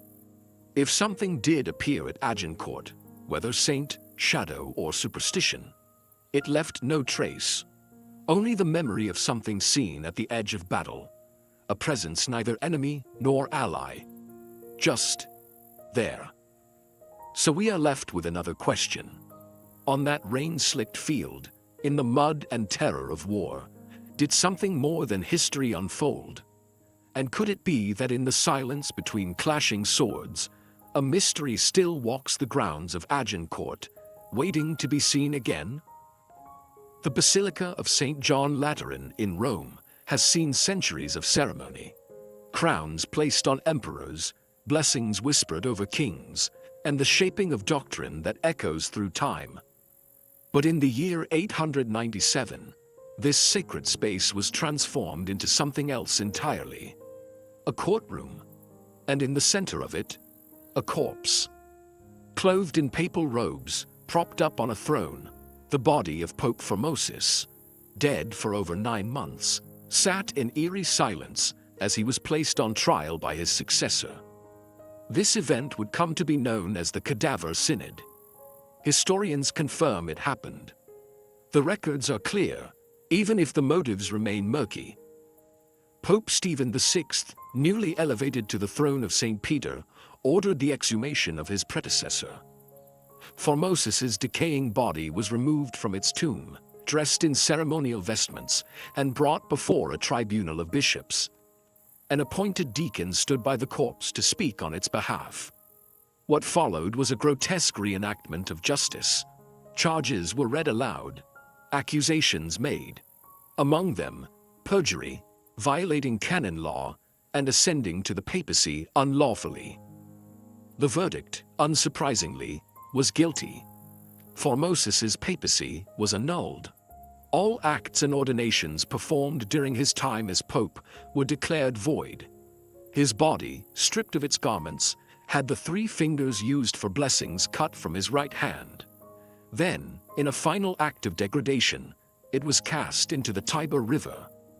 Why? What had driven the living to put the dead on trial?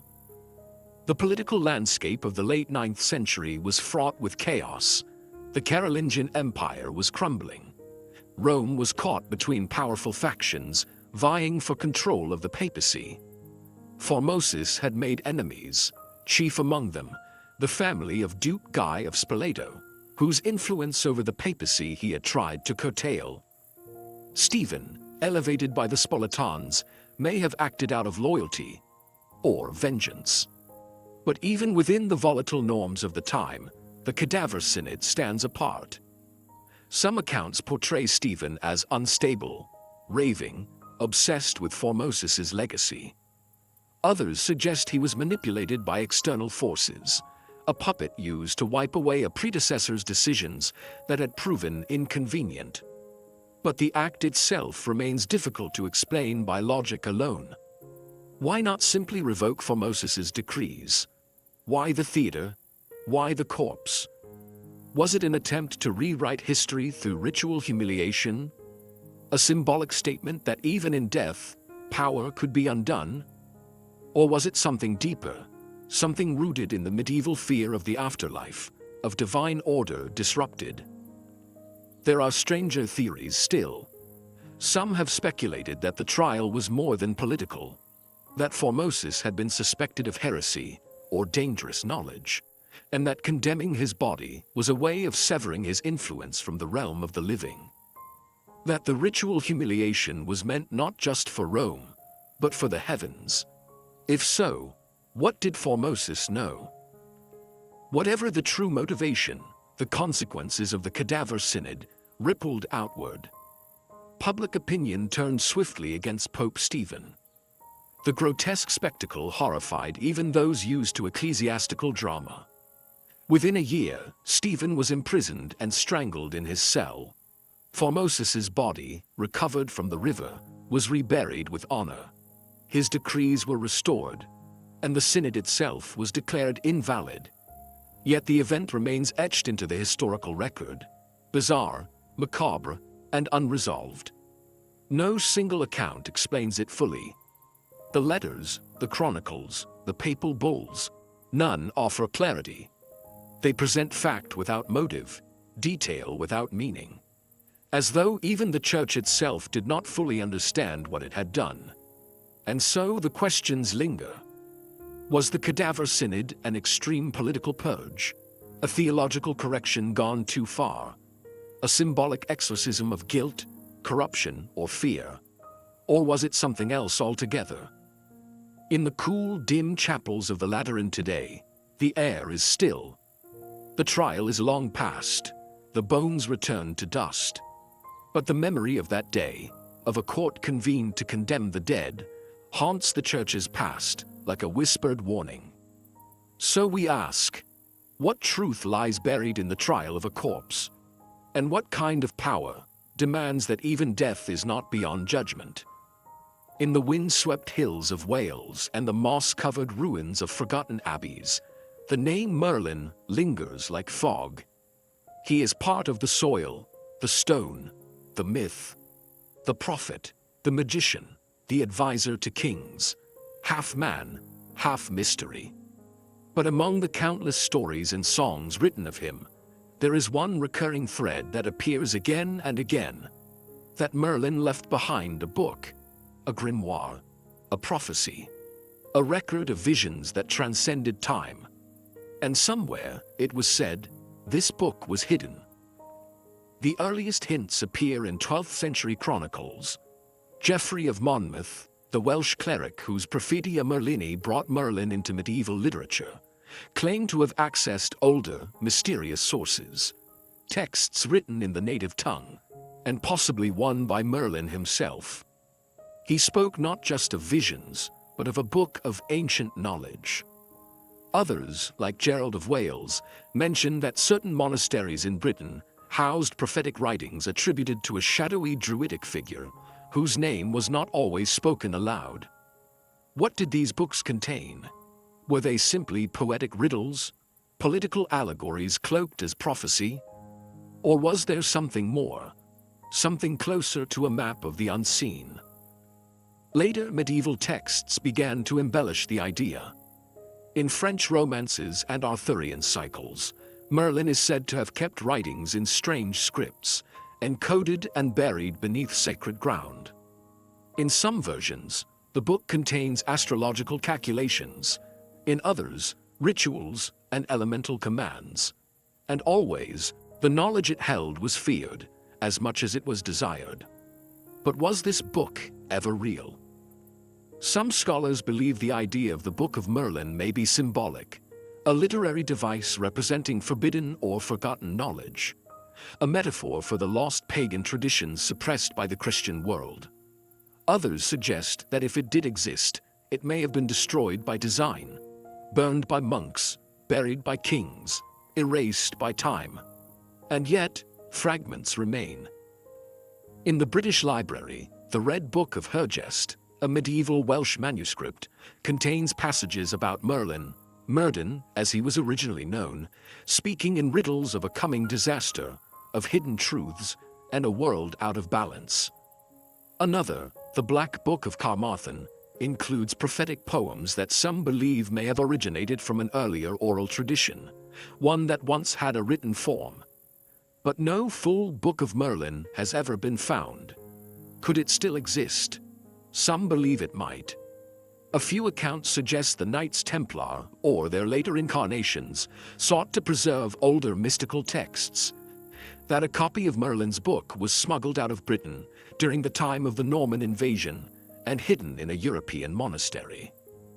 Others claim that a version written in Ogham, an ancient Celtic script, lies encoded within a stone labyrinth in Cornwall, protected by a druidic bloodline sworn to silence.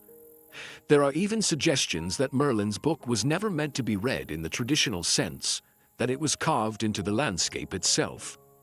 Sacred groves aligned with stars, stones arranged as sentences, a language of light and shadow, spoken through nature. But perhaps the most haunting possibility is this, that the Book of Merlin was real, and that its pages foretold events yet to come. The collapse of kingdoms, the rise of empire, a return to balance, or destruction.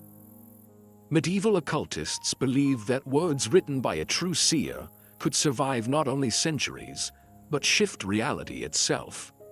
That language, in its oldest form, carried power not just of persuasion, but of transformation. If Merlin had such a gift, then his writings, if they were ever found, would be more than history. They would be dangerous. And maybe that is why they remain hidden. Today, in crumbling libraries and private archives, researchers still chase references. Some claim to have found encoded passages in marginalia, monks' notes scrawled in old volumes.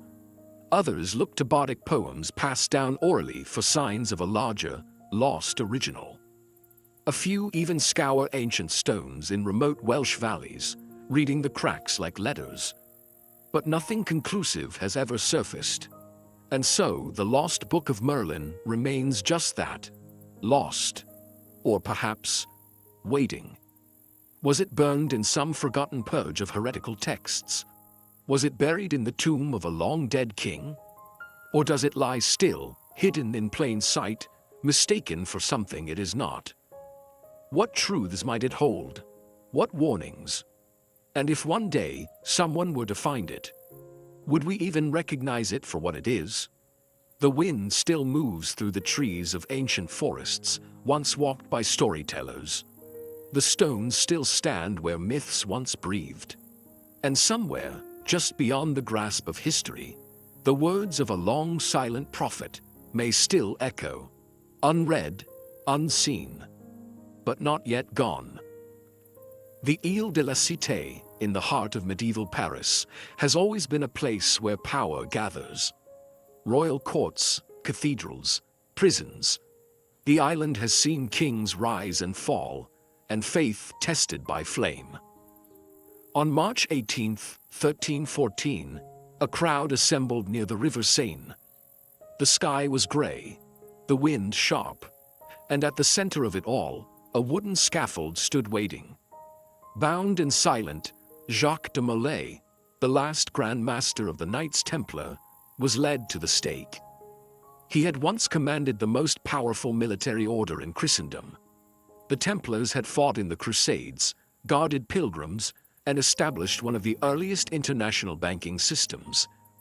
But now, after years of imprisonment, torture, and a forced confession, de Molay faced a brutal end. As the flames were lit and the smoke began to rise, something strange was said to have happened. Eyewitnesses claimed that de Molay, instead of begging for mercy, turned to the crowd.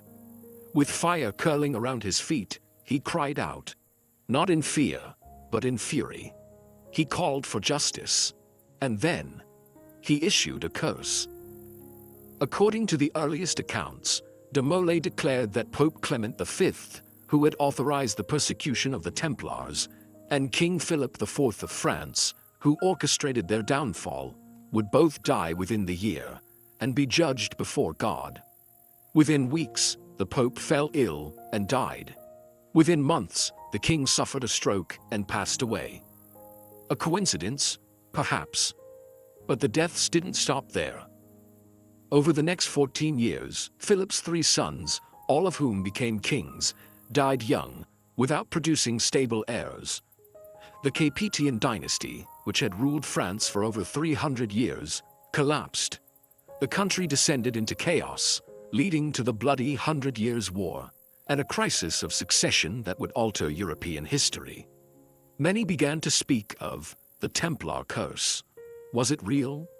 The idea of a dying man casting a curse is not unique to de Molay. Ancient traditions often depict final words as powerful, capable of binding fate or invoking divine justice. But in this case, the timing is striking. Two of the most powerful men in Christendom, dead within a year of burning the Grand Master alive. Some historians argue that de Molay never uttered a curse, that the story was shaped and embellished later, perhaps by chroniclers seeking drama, or by those who saw in the Templars a symbol of martyrdom. Others suggest the tale was born from guilt, that those who witnessed the execution, unsettled by the injustice of it, later believed, or imagined, that de Molay had spoken a final prophecy. And when the deaths began, the story grew. But there is another possibility, that the Templars, long rumored to possess arcane knowledge and relics of great power, had placed protections around their leadership. That de Molay's death triggered something, a spiritual mechanism, a sacred bond sealed with fire and blood. Could the Templars have left behind more than gold? Could they have woven their legacy into a pattern of vengeance? In the centuries that followed, the legend of the curse expanded. Secret societies claimed descent from the Templars. Occultists invoked the Grand Master's name in rituals. Writers from Voltaire to Umberto Eco retold the tale with fascination. And always at the center was that burning figure, Jacques de Molay, calling out for justice from the pyre. Today, his statue stands before the Temple Church in Paris. Tourists pass it without a glance. Few remember the trial. Fewer still recall the curse. But the story lingers, because it touches something deeper than politics or faith. A man wronged, a power abused, a final word that refuses to fade. So we must ask, did Jacques de Molay truly speak those words as the flames rose? Did fate bend beneath the weight of his last breath? Or has history simply given us the story we needed, a myth to make sense of the chaos that followed? Somewhere between fire and silence, the truth waits. And perhaps the curse, whether real or imagined, is not a spell cast upon kings, but a shadow cast by justice denied. In the vaulted halls of medieval courts, among tapestries of lions and dragons, whispers of a distant kingdom traveled like smoke. It was said to lie beyond the known world, somewhere past the lands of the Saracens, through deserts too wide to cross, across rivers that ran with stones. A place ruled by a mighty king and priest, a man of unmatched wisdom, wealth, and Christian virtue. His name was Prester John. He was said to be both monarch and holy man, sovereign of a realm where the righteous lived in harmony and abundance. His kingdom overflowed with precious gems, healing springs, and beasts of fantastic kind, griffins, unicorns, and phoenixes. No crime marred his lands. No injustice took root. His people were Christian, devout, and protected by divine favor. But where was this kingdom? That question would consume generations of European monarchs, popes, and explorers alike. The legend of Prester John first took root in the 12th century. In 1165, a letter began circulating through the courts of Europe, purportedly written by Prester John himself, and addressed to the Byzantine Emperor Manuel Comnenus. The letter described his magnificent realm in vivid detail. 72 kings paid him tribute. His palace had columns of crystal, and his armies included archbishops and dragons. But it wasn't just fantasy. It also promised alliance. Prester John, it claimed, stood ready to join the Christian world in a final crusade against Islam. For the embattled rulers of Europe, locked in bitter struggles in the Holy Land, the idea of a powerful Christian monarch rising in the East was intoxicating. Hope turned to obsession. But was there any truth to the story? Some believed Prester John ruled somewhere in India, an ancient seat of exotic wonders and early Christian enclaves. Others placed him in Central Asia, perhaps as far as China, where the vast Mongol Empire was then beginning its rise. Envoys were dispatched, letters carried east on caravans, maps were redrawn to include the mythical kingdom. Some explorers even reported glimpses, cities carved of gold, temples untouched by time, mountains where crosses had been raised in secret. But no concrete evidence ever surfaced. And yet, the myth refused to die. By the 13th century, with the Mongol Empire expanding rapidly, many European thinkers linked Prester John with one of its mysterious Khans. Could this powerful, seemingly invincible Eastern force be the long-awaited Christian king in disguise? Some missionaries believed so. Others were disappointed when the Mongols failed to embrace Christianity, or actively fought against it. So, the legend shifted again. This time, it settled in Africa. By the 14th century, explorers and merchants turned their gaze to the Ethiopian highlands, where a long-established Christian kingdom, ruled by the Solomonic dynasty, had resisted Islamic expansion for centuries. Ethiopia, already home to ancient churches and Christian texts, seemed to fit the mold. Portuguese explorers were especially intrigued. By the 15th century, they began reaching out, convinced that the emperor of Ethiopia was Prester John, or at least his descendant. But the Ethiopian kings denied the title. They were Christian, yes. Isolated, yes. But they had never heard of Prester John. Still, maps across Europe began marking the region with his name. Cartographers sketched mountain ranges and palaces with Christian crosses deep in the African interior. The kingdom had moved, not because it had been found, but because it could not be let go. Was Prester John ever real? Most modern historians agree. The legend was a fusion, an echo of early Christian hopes projected onto the unknown. Ancient tales of St. Thomas's mission to India, travelers' reports of distant monarchies, and the enduring desire for a powerful ally in the East combined to give shape to a myth that outlived its origin. But there are stranger theories. Some suggest the original letter attributed to Prester John may have been crafted deliberately. An early example of geopolitical propaganda, written by European clergy or nobles to inspire hope and galvanize crusading efforts.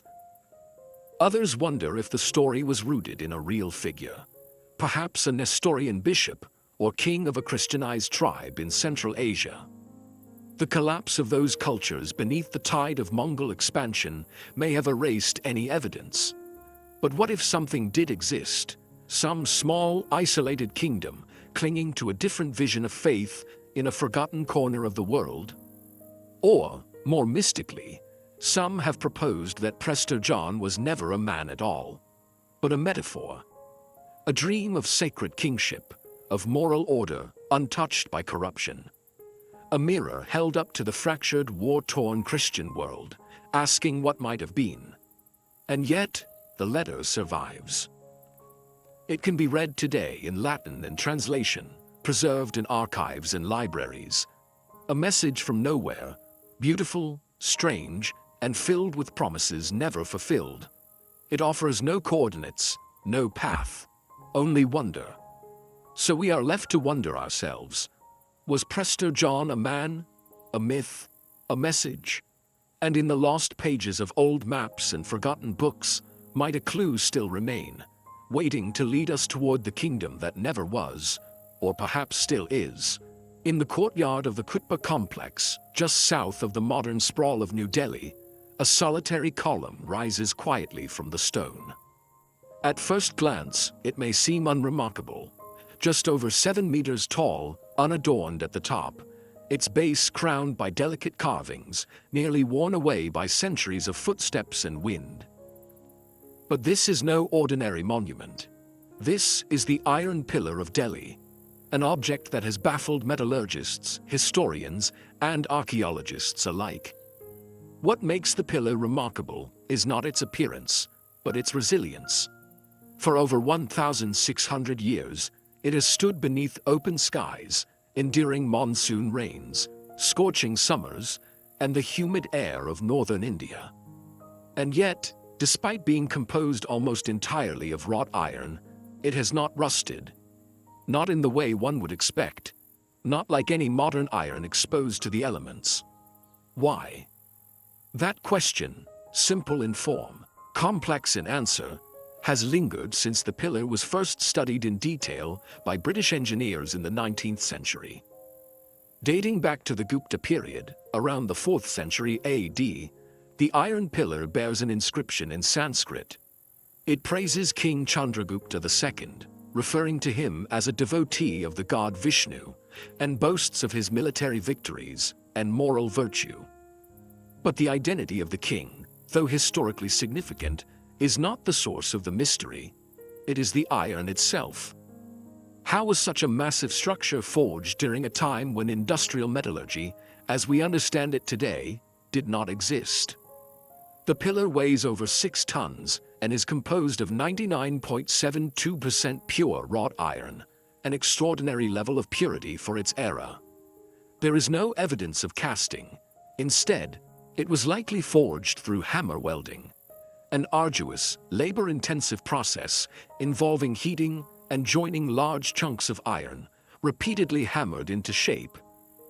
Even by modern standards, constructing something so large and enduring would require considerable planning, resources, and technical skill. But it is not just the construction that invites awe, it is the corrosion, or more precisely, the lack of it. Despite its age, the iron pillar shows minimal signs of rust. Thin surface patches do exist, but they have stabilized rather than spread. The surface, it seems, has developed a protective film over the centuries, an invisible armor of sorts. Some researchers believe this passive protective layer formed from a rare combination of high phosphorus content and low sulfur and manganese. This allowed a film of mesowite, a complex iron-hydrogen phosphate compound, to crystallize on the surface. In essence, the pillar protects itself. But how did ancient Indian metallurgists, working without modern chemistry, achieve such a feat?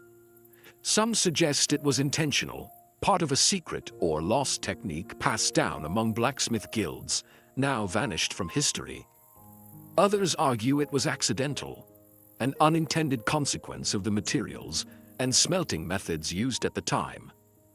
Yet neither explanation feels complete. Could the craftsmen of the Gupta Empire have possessed a deeper understanding of iron than we give them credit for? Could the pillar represent a legacy of knowledge now forgotten? Alternative theories abound. A few fringe thinkers propose that the pillar may not have originated in India at all, that it could have been transported from another, now lost civilization. Others whisper of celestial alignments and ancient science, suggesting the pillar was more than just a monument, but a tool or device of some kind, left behind for reasons lost to time. There is little evidence to support these ideas, but they reflect something deeper, a sense that this object resists simple explanation. And perhaps that is the real mystery. The iron pillar is not a myth or a lost manuscript. It is real, visible, measurable. And yet, it challenges our assumptions about what ancient technology was capable of achieving. For centuries, pilgrims have circled the pillar, praying, touching, wondering. For years, a local legend claimed that if one could wrap their arms around it while standing with their back to it, their wish would be granted. Though the practice is now discouraged to preserve the monument, the gesture itself speaks volumes. People do not treat this as mere iron. They treat it as something more. A message, a marker, a question left standing in the sun. So we ask, was the iron pillar the result of forgotten brilliance, an accident of metallurgical luck, or a quiet echo of something greater? Something that knew how to make iron last forever beneath the open sky? The answers, like the iron itself, remain just beneath the surface. waiting. The village of Saint-Michel-de-Maurienne rests in a narrow valley in the French Alps, where steep peaks cast long shadows across the stone walls of ancient chapels. The winters are hard here, the winds fierce. Time seems to move more slowly in this place, where churches cling to cliffs and villages remain mostly unchanged for centuries. It was in one of these churches, Saint Michel, dedicated to the archangel protector of mountain people, that workers, during restoration efforts in the 20th century, uncovered something unexpected. Beneath the wooden floor of a side chapel, in a shallow crypt, lay a cluster of remarkably preserved human remains. Not bones, bodies, dozens of them. Some still dressed in woolen tunics, some with hair and skin intact. Faces caught in expressions of quiet repose, as if simply sleeping beneath the earth. They would come to be known as the Alpine mummies of Saint-Michel. At first, the discovery was attributed to chance: cold, dry air, stable temperatures, the right soil, natural mummification, preserved by the unique conditions of high-altitude burial. But as researchers studied the remains more closely, questions began to emerge. The bodies appeared to date from the 14th to the 18th centuries. Yet their level of preservation was inconsistent. Not all were equally mummified, despite lying only inches apart. Some had organs still intact. Others showed signs of ritual preparation. A few had hands bound or folded in particular ways, more precise than one might expect from simple, local burials. What were these people doing here? And why were they so well preserved? The church records were sparse, damaged by time, war, and neglect. They made vague mention of burials during plagues and harsh winters, but gave no details, no names, no rites, no explanation for why these individuals had been buried in such a small space, beneath a chapel, but not in marked tombs. Were they victims of an epidemic? Local villagers too poor for formal burials? Or were they something else? One theory posits that the crypt served as a temporary resting place during winters, when the ground outside was frozen solid and too difficult to dig. The bodies may have been stored here until spring thaw, but for some reason, never moved. Another theory suggests a more deliberate intent. Some believe the people buried here were members of a forgotten religious sect, perhaps a local confraternity devoted to Saint Michael, whose rites included non-traditional burial customs.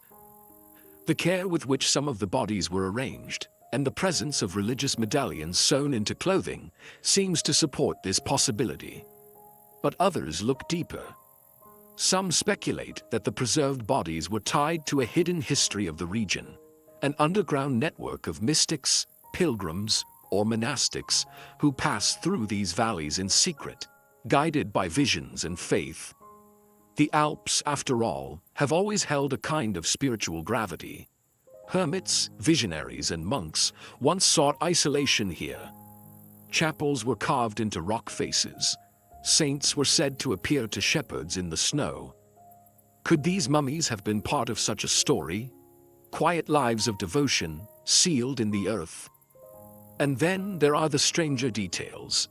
A few of the mummies bear signs of trauma: healed fractures, unusual scars, signs of manual labor mixed with deformities caused by malnutrition or repetitive motion.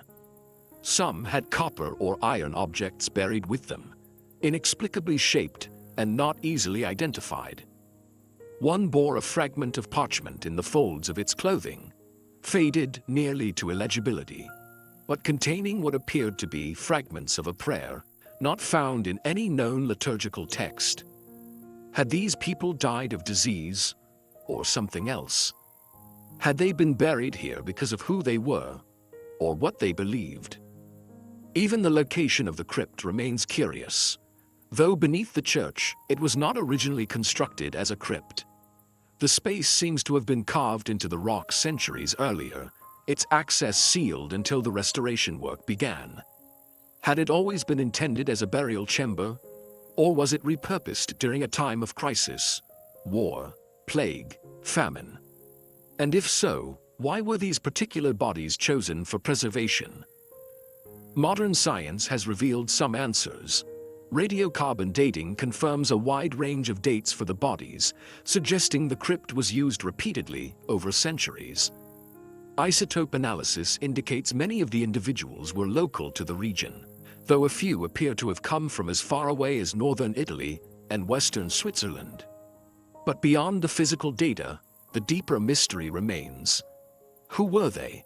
Why were they buried here?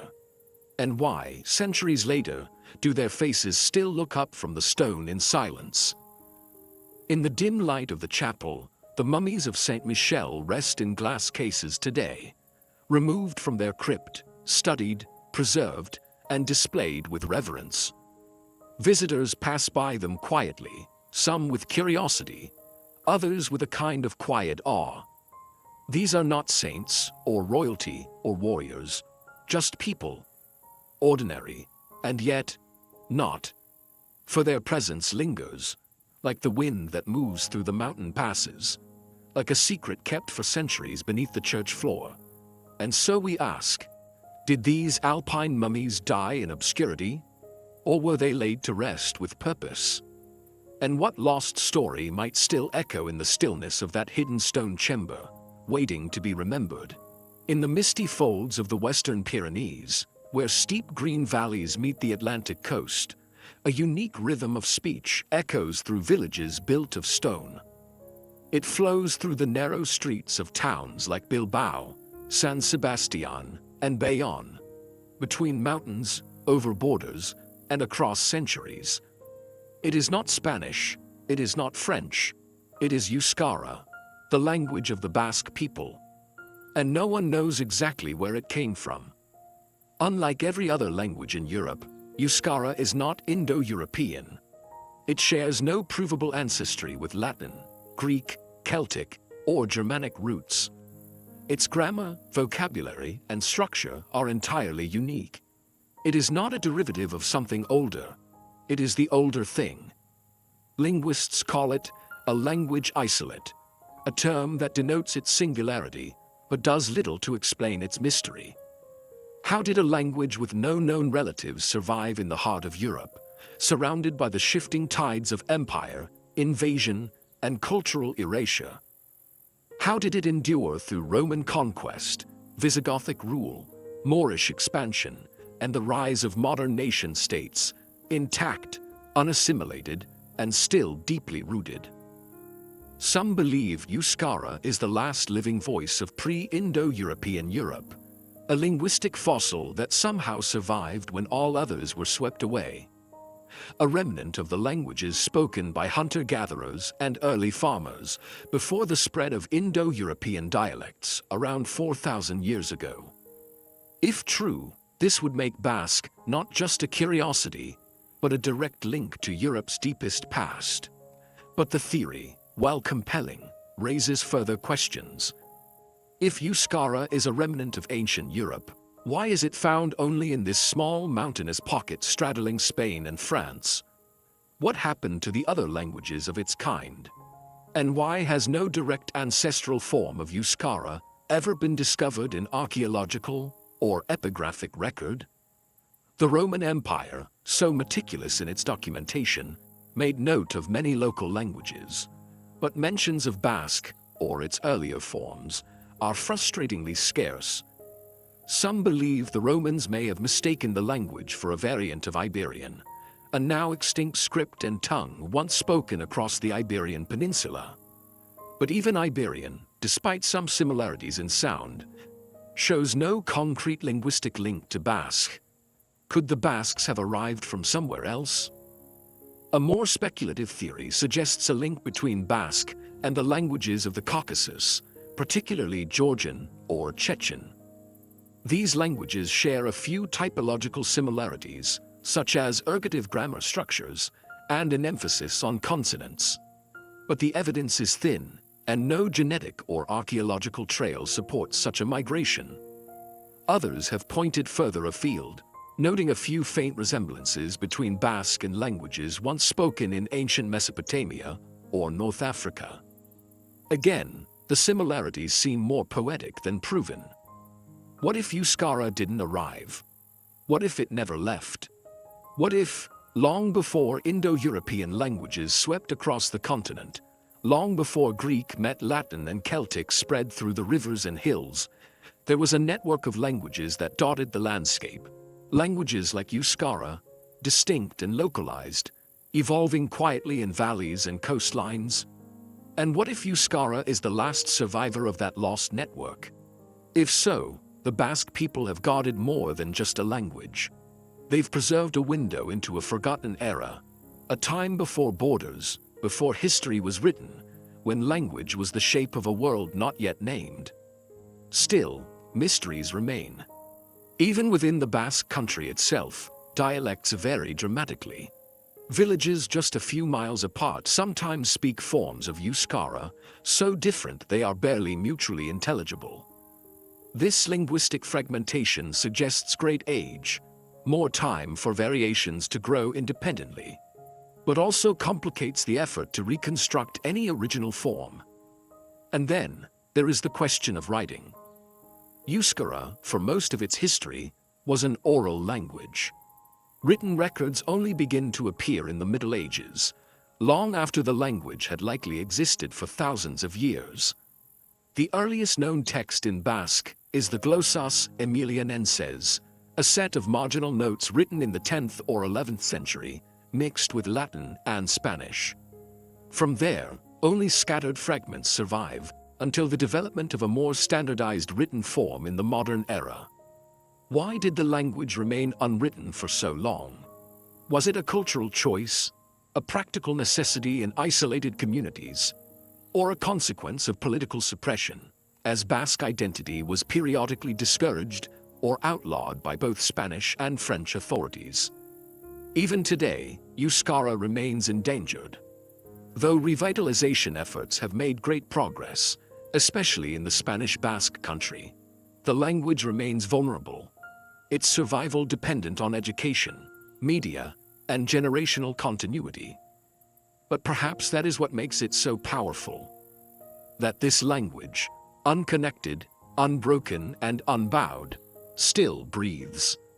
It is spoken in markets, in lullabies, in protest chants and poems, in classrooms where young children learn words their ancestors whispered to the mountains, in celebrations where modern Basques honor a heritage that refuses to be defined by anything but itself.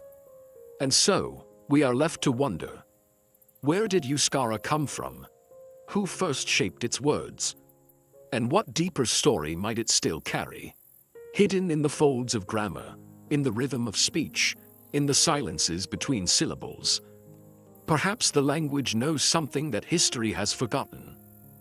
Along the windswept shores of the Baltic Sea, where the sand shifts with the tides and the air carries the scent of salt and pine, fishermen still tell stories when the fog rolls in. Stories of church bells that ring beneath the waves, of towers glimpsed through sea mist, of a city that was once the richest in the north, until the sea swallowed it whole. They call it Veneta.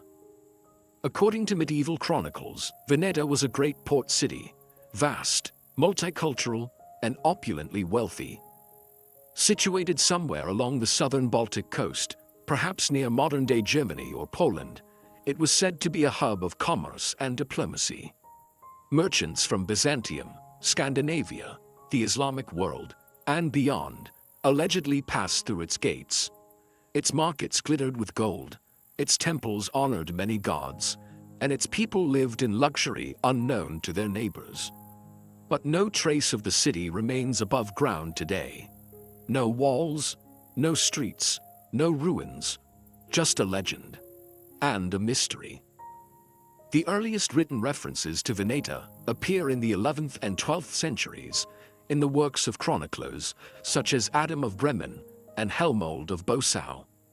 They describe it as a marvel of the world, a city of incomparable grandeur, inhabited by Slavs and known for its pagan rituals and open trade. But they also hint at a fall, sudden, dramatic, and final. One version of the legend tells of moral decay. that the people of Veneta, rich and arrogant, turned away from virtue. They mocked religion, they rejected humility, and in punishment, the sea rose and took the city. A second version speaks of betrayal, that a Christian missionary, rejected and humiliated, cursed the city before departing, and that his words took root in the waves. And yet another tells of simple hubris, that the people dug too greedily, built too high, or neglected the gods who had once protected them. But where was Veneta really?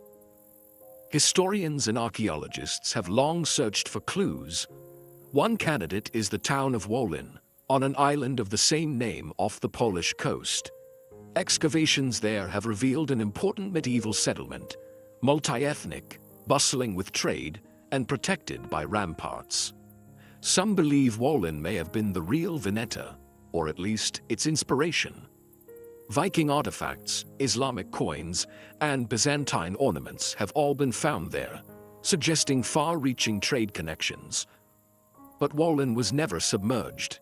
It still stands today, smaller and quieter, yes, but intact. The sea did not take it. Other possible locations include the island of Usedom, the shallow lagoons of the Oder estuary, and even submerged sandbanks off the coast of Koszaro, where some claim to have seen underwater ruins, walls, stone paths, or the foundations of towers, depending on the tide and the eye of the beholder. Modern sonar mapping has revealed anomalies in these areas: rectangular formations, linear patterns, displaced stones in shapes not easily explained by nature, but none have yielded definitive proof. Could these be remnants of Veneta? Or are they natural formations, shaped by centuries of shifting sediment and ice? Skeptics argue that Veneta is more myth than memory, a medieval Atlantis born from regional pride, religious cautionary tales, and the enduring power of a city imagined, rather than remembered. But others point out how persistent the story is. Across centuries and cultures, the legend has remained, carried in chronicles, songs, and even nautical charts. In some, Veneta is drawn faintly on maps long after it should have vanished, often paired with the phrase civitas submersa, sunken city. And then there are the bells. Local folklore tells of fishermen hearing them at dawn when the sea is still, of bells tolling beneath the water, as if the city still marks time in its depths. Some even speak of buildings seen beneath the waves, only to disappear as the sun rises. Are these just echoes of old stories, or fleeting glimpses of something real? One possibility is that the legend of Veneta blends together several historical events: a once great city diminished by shifting trade routes, a settlement eroded by storm surges, and memories of Viking raids, all woven into a single narrative of downfall. Another theory suggests Veneta may have existed not as a single city, but as a symbolic idea, an amalgam of wealthy Slavic trading ports, preserved in memory and exaggerated by time. But something about the story resists closure. Perhaps it is the way the sea moves along this coast, quiet one moment, consuming the next. Perhaps it is the way the story mirrors so many others, of pride before a fall, of civilization undone by its own weight.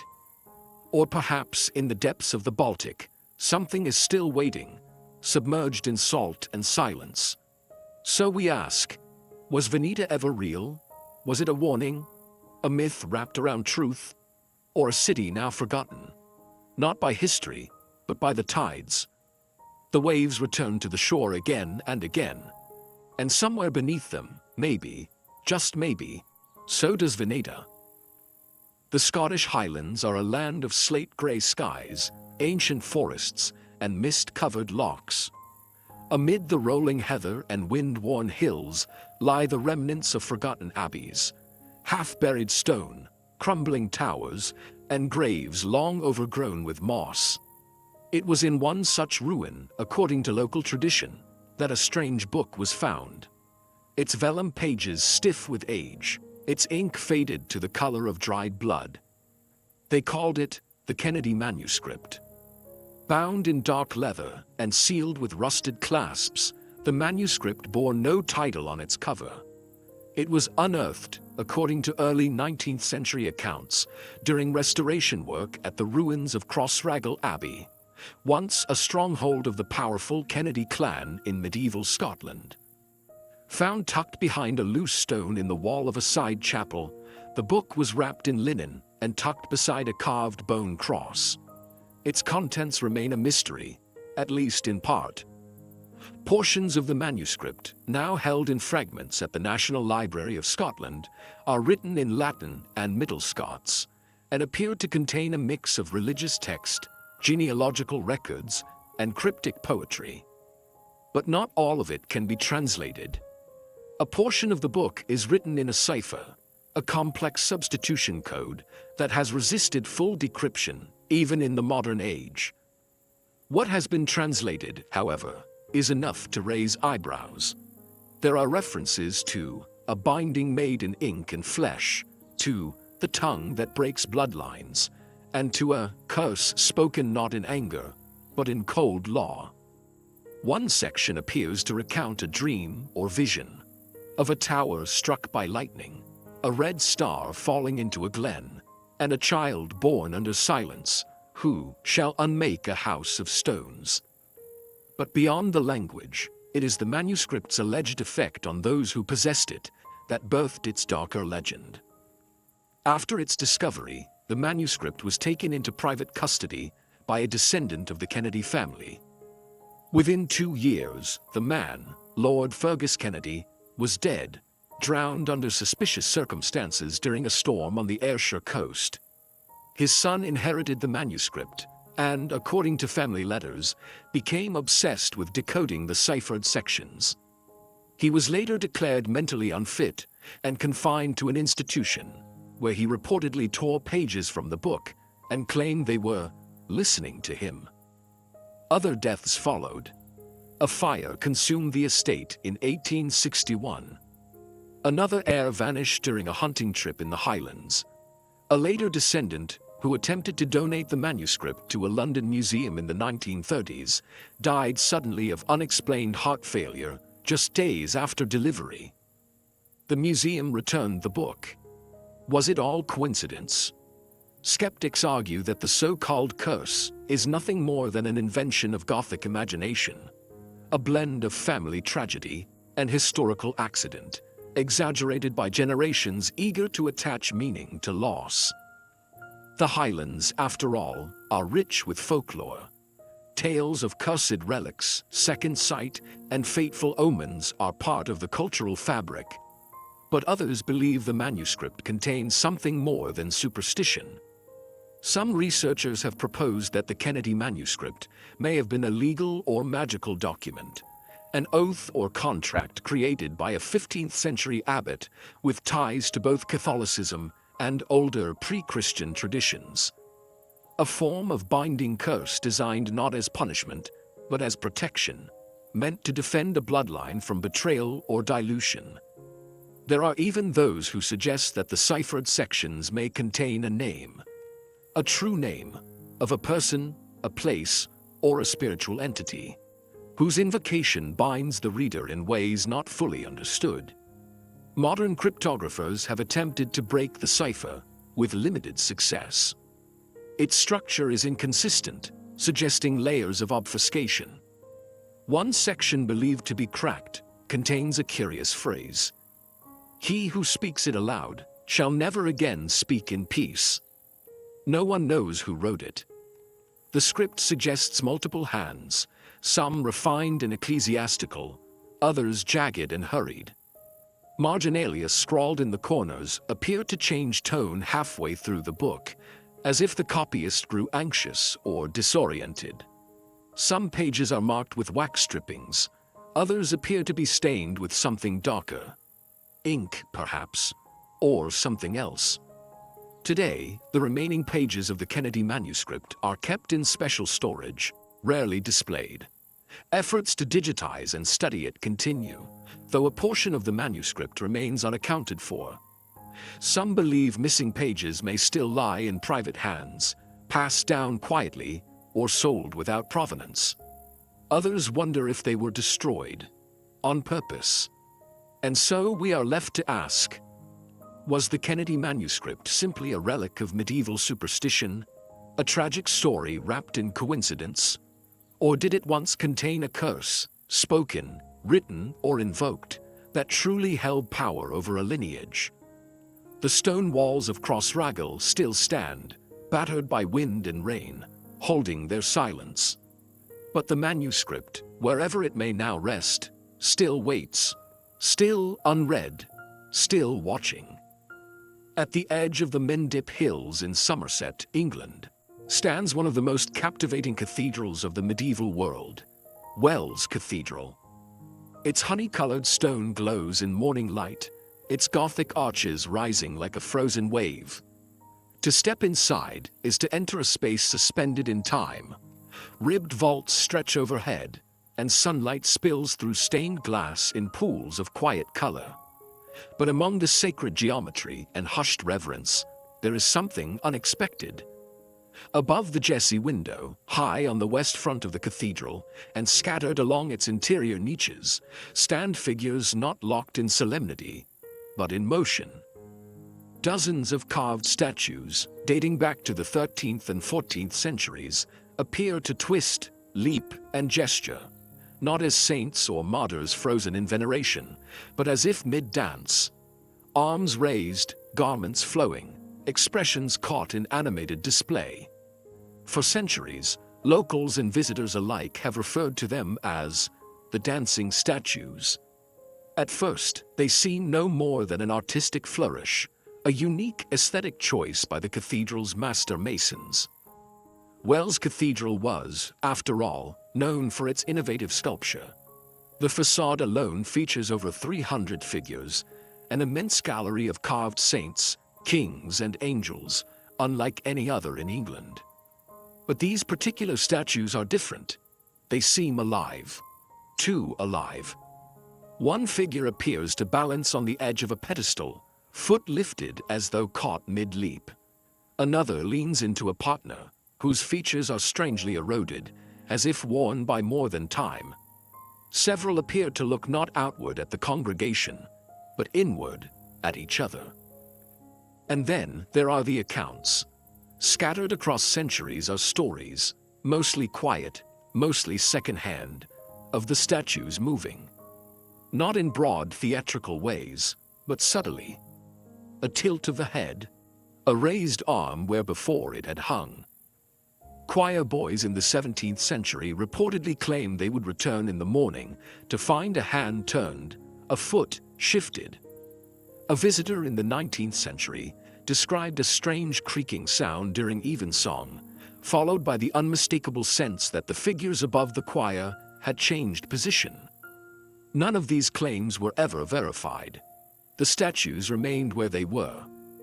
And yet, the rumors persisted. What explanation could there be? Architecturally, the cathedral does hold mechanical marvels.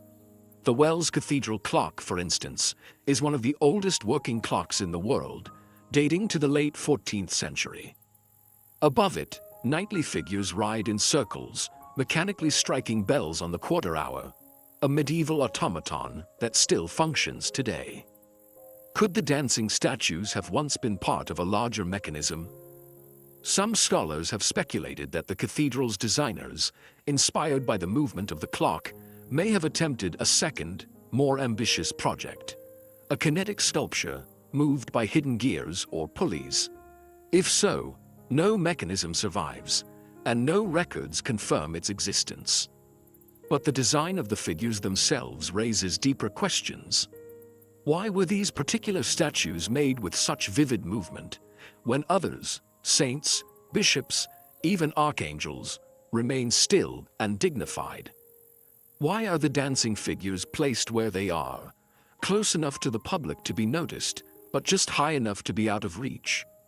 And why do some appear in places with no clear liturgical or narrative function? Some theorists suggest an older inspiration. Long before the cathedral was built, the area around Wells was known for its sacred springs. The very name of the town derived from the ancient wells that once bubbled through the limestone, believed by pagan inhabitants to hold healing properties. Could the dancing statues be a remnant of earlier spiritual traditions, subtly woven into Christian stonework? Were they meant to honor a seasonal rite, a procession of the equinox, a forgotten festival absorbed but not erased by the church? Others whisper of stranger ideas, of stone memory, an idea in folklore that certain materials, shaped by ritual and devotion, can retain echoes of human experience. That a figure carved with intent and prayer might hold something of the moment it was made. That, in certain hours, under certain light, that echo stirs. And then there is the old story told by a 15th-century monk from nearby Glastonbury. He wrote of an artist, a master sculptor, who carved for Wells not from imagination, but from vision. That he saw the figures in dreams, dancing beneath stars, led by a maiden in a robe of flame. He worked in silence, the monk claimed, and died the night the last statue was placed. His name, if he ever existed, is lost. What remains are the statues, still, watching, waiting. And so we ask, were the dancing statues of Wells Cathedral simply the whimsical flourishes of a brilliant medieval artist? Were they once part of a mechanical marvel, now lost? Or do they preserve something older, an echo of movement, of joy, of ritual, held in stone long after the music has ended? Whatever the truth, they remain there still, half hidden among the angels and apostles, figures caught not in stillness, but in motion. And perhaps, when no one is watching, they still dance. The flat, wind-swept landscape of the Wash is unlike any other in England. It stretches for miles, mudflats, salt marshes, tidal creeks, and brackish channels. Beneath its calm surface lies centuries of history. Ships lost, villages swallowed, and somewhere, perhaps, a royal treasure buried deep in the silt. On the morning of October 12, 1216, King John of England was fleeing. The country was in chaos. His barons had rebelled against him, angry over heavy taxation and broken promises. Just the year before, he had been forced to seal the Magna Carta at Runnymede, an event that would echo through history, though John had no intention of honoring its terms. War followed. France had invaded. Castles fell. Roads were no longer safe. John was sick, likely suffering from dysentery, and desperate to reach the safety of Newark Castle. To avoid enemy forces and difficult terrain, he made the fateful decision to split his party. He would ride ahead with his guards and advisors, while his baggage train, laden with wagons, horses, carts, and a significant portion of the English crown jewels, would take a longer route across the Wash during low tide. They would never arrive. According to chroniclers of the time, the tide came in faster than expected, swallowing the causeway beneath them. The heavy wagons became mired in the mud. The treasure was lost to the sea. John died days later at Newark, leaving behind a legacy marked by failure, betrayal, and collapse. But what exactly was lost? That question has haunted historians, treasure hunters, and archaeologists for generations. The crown jewels in 1216 were not as we know them today. The modern regalia, St. Edward's crown, the imperial state crown, were created centuries later. John's treasure likely included a mix of coronation regalia, holy relics, state documents, and personal wealth: golden goblets, silver plate, jeweled reliquaries, ceremonial swords, and coins. Perhaps even ancient artifacts passed down from previous monarchs. Contemporary sources differ in detail.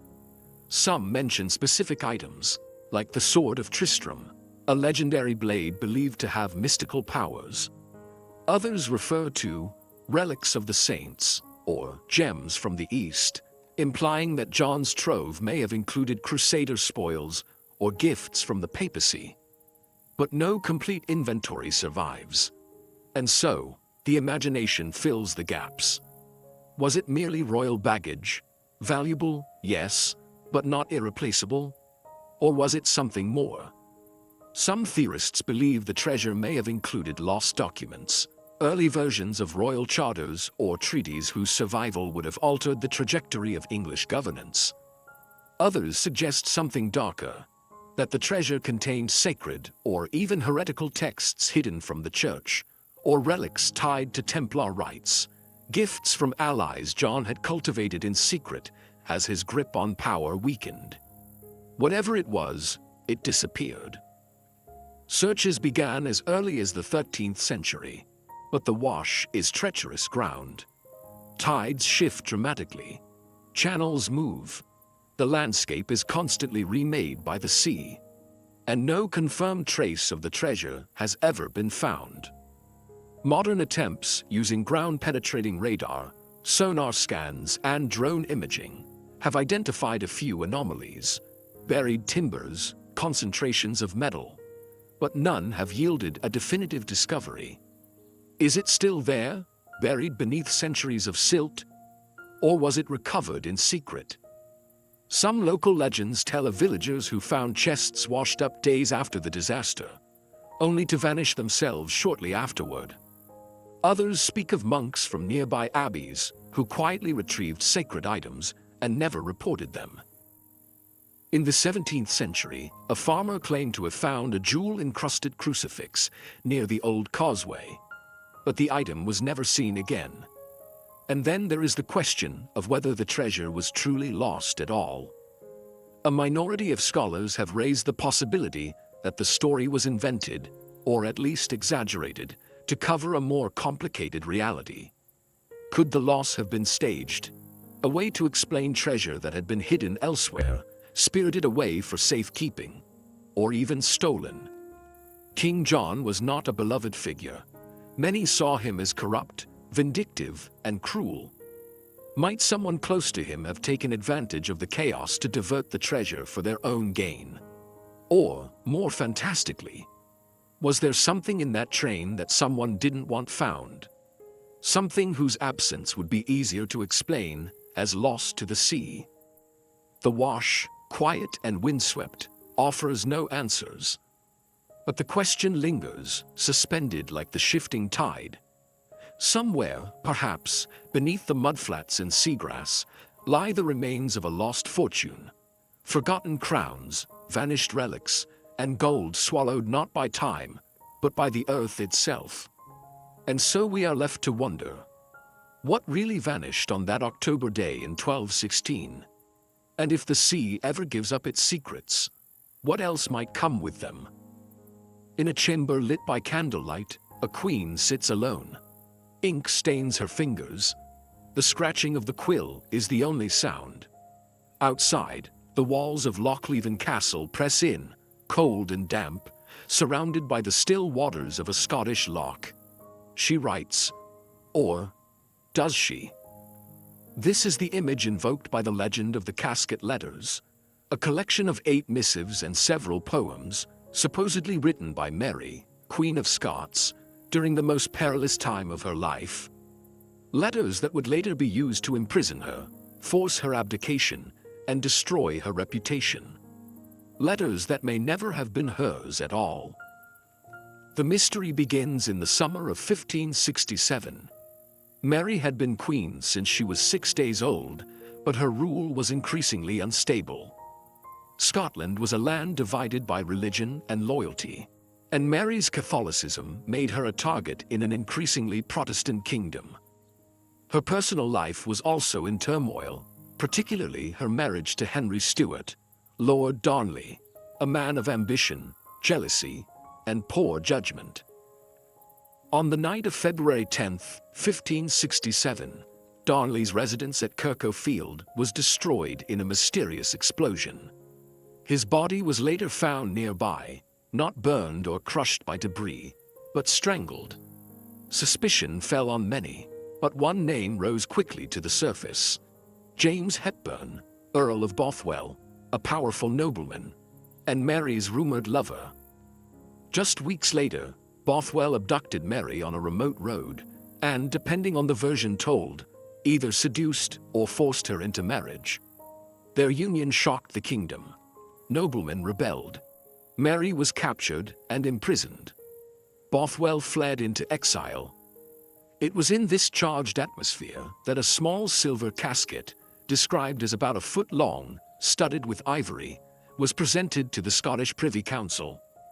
Inside were letters, love poems, notes written in French, Mary's native language. Some were unsigned, others bore no date. But all, according to those who possessed them, implicated Mary in the murder of her husband and her passionate attachment to Bothwell.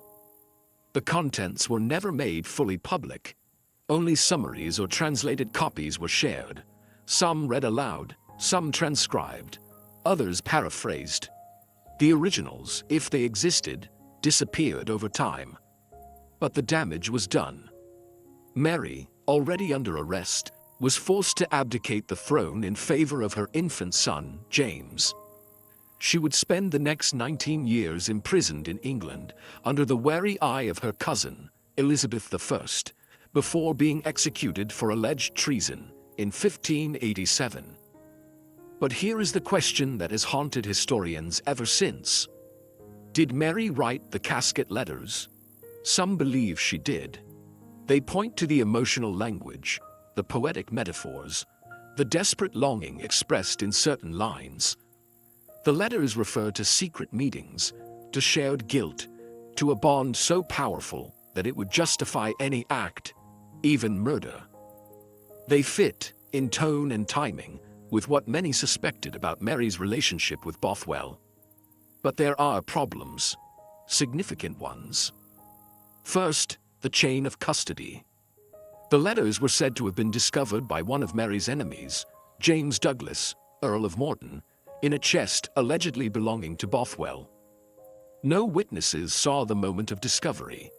The documents passed from hand to hand among those who stood to benefit from Mary's downfall. Second, the originals were never submitted for independent examination. The versions shown to Elizabeth's court were partial translations. No full French manuscript survives. Some scholars suggest the letters may have been forged outright, written by Morton and his allies to justify Mary's deposition. Others believe real letters may have been altered, lines added, meanings twisted, poems spliced in to frame Mary more damningly. There is also the matter of handwriting. Mary was known to write a highly distinctive script. Yet no surviving copy of the casket letters matches it exactly. Forensic analysis is impossible without the originals, but even contemporary figures doubted their authenticity. Some, including Elizabeth herself, found the matter suspiciously convenient. And then there is motive. Those who sought to remove Mary needed more than rebellion. They needed justification. A queen could not simply be overthrown. She had to be seen as morally unfit. The letters provided that moral failing in written form: adultery, conspiracy, betrayal of a husband and a kingdom. But if they were forgeries, who crafted them? Some point to William Maitland of Lethington, a master of rhetoric and former ally of Mary, who later turned against her. Others suggest Morton or Moray, men with political reasons to secure Mary's fall and establish Protestant rule under her son. Modern historians remain divided. Some, like Antonia Fraser and Alison Weir, lean toward forgery or partial fabrication. Others believe the letters are genuine, but taken out of context. And a few maintain that the truth may lie somewhere in between. Real letters, doctored for political effect. But without the originals, we may never know. The silver casket has vanished. The alleged pages, if they were ever real, are lost to time. Only copies, translations, and summaries remain. And with them, centuries of debate. So we are left with a final, lingering question. Did Mary, Queen of Scots, betray her crown with ink and desire? Or was she silenced with forged words, her voice taken from her, replaced by a script written in ambition and fear? In the stillness of her prison, did she recall the words attributed to her, and wonder how it all began? And somewhere, perhaps, does the truth still lie, waiting to be found in a forgotten archive, an unexamined drawer, or a silver box beneath the dust of centuries? The morning of January 30th, 1649, was cold. Snow had fallen overnight, blanketing the streets of London in a thin crust of frost. The River Thames ran grey and silent past Whitehall Palace, where scaffolding had been erected outside the banqueting house. A crowd gathered, thick with tension. Some wept, others watched in stunned silence. And from within the palace, King Charles I emerged, cloaked in black, calm, composed. He was led to the platform and handed a moment of final prayer. In his last words, he declared himself the martyr of the people, forgiving those who had condemned him. Then, he removed his cloak, knelt before the block, and stretched his neck forward. The blade rose and fell. The king was dead. But the man who held the axe, his name, his face, remains unknown. Witnesses reported that the executioner was dressed in plain clothing, wearing a mask and a false wig to disguise his identity. A second, similarly dressed man stood beside him, perhaps an assistant or second executioner, as was sometimes custom in royal beheadings. Their identities were never revealed to the public. No official record names them. No signed confession, no acknowledgement. Only silence.